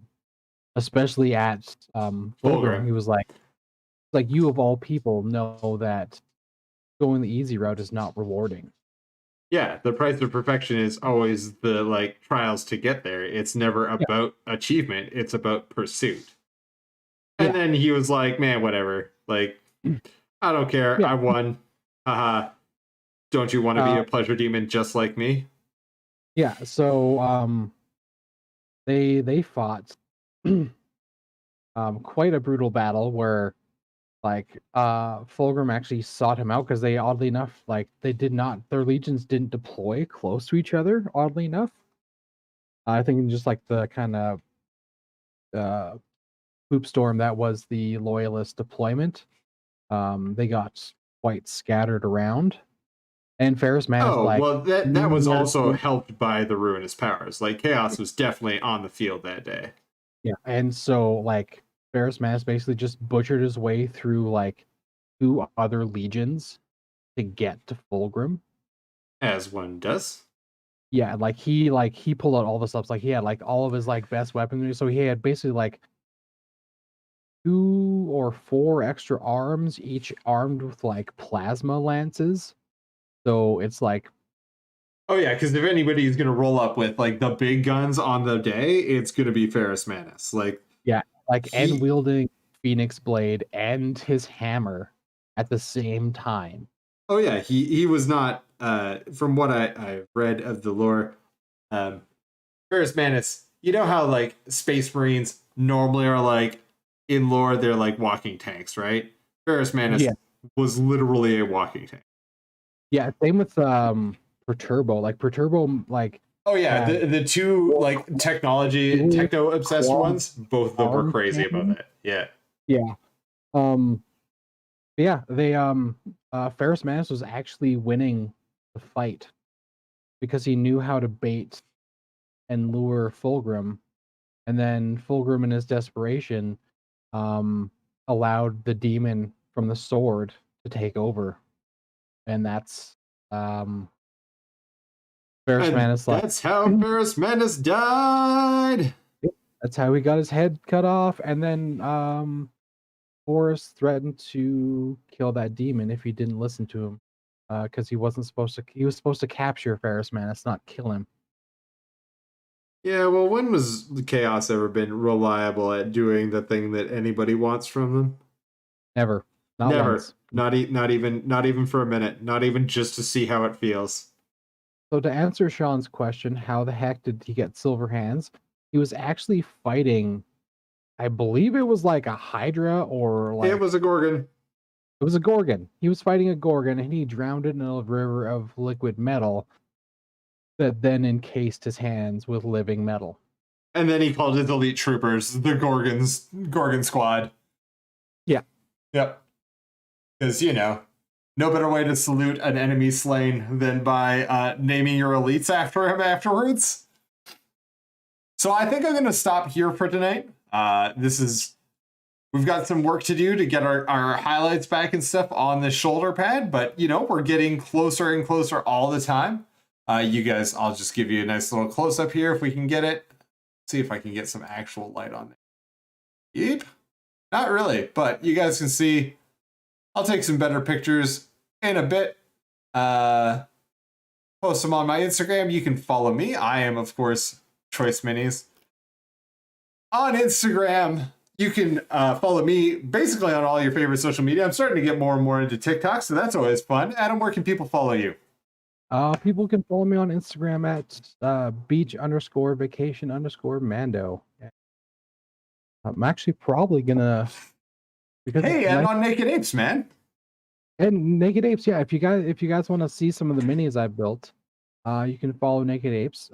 You're also gonna see a lot of what Sean does. Yeah, and I haven't posted on there for quite a while. I haven't really been in a miniing mood, but I'm probably gonna start posting on there again and maybe document the creation and throw a little bit of homebrew lore for the Warhawks on there. Neat. So again, I am Choice Minis. If you guys liked what you saw, take a moment, give us a like, subscribe, hit the bell. Listen, if you can, you tell a friend about us. I would love it if you guys would head over to Naked Apes, give them a follow. Also go over to Ms. Geik on YouTube, youtube.com/MsGeik or MsGeik.com. Either or, just go and find him, follow his stuff. Watch 3 hours. You have 3 hours in your life. You watched us the entire way through. So if you got, 3 hours, go over, watch a couple videos of guys that are really, or a dude who is really, really Australian and good at modeling. So that's always fun. If you guys want to be included on our Hits on 2 Plus segment or in the slideshow, you can always send your stuff to me, either DM me on Instagram or send it over to choiceminis@gmail.com. You can support us by buying our merch or donating through the links in the description. Or, if you can't afford it right now, again, just tell a friend, tell somebody else in the hobby that you found us. Adam, buddy, I love you so much, man. Love you too, dude. All right, we'll see the rest of you guys back here for our very 9th live stream on Thursday. We'll be back with the new Helmguard Giants. That is going to be, I believe it's the 6th. Is it the 6th? It is, because today is May the 4th. May the 4th be with you all. Do something about white supremacy. ACAB, love you guys. Yes, smash a Rooney. We'll see you guys on Thursday.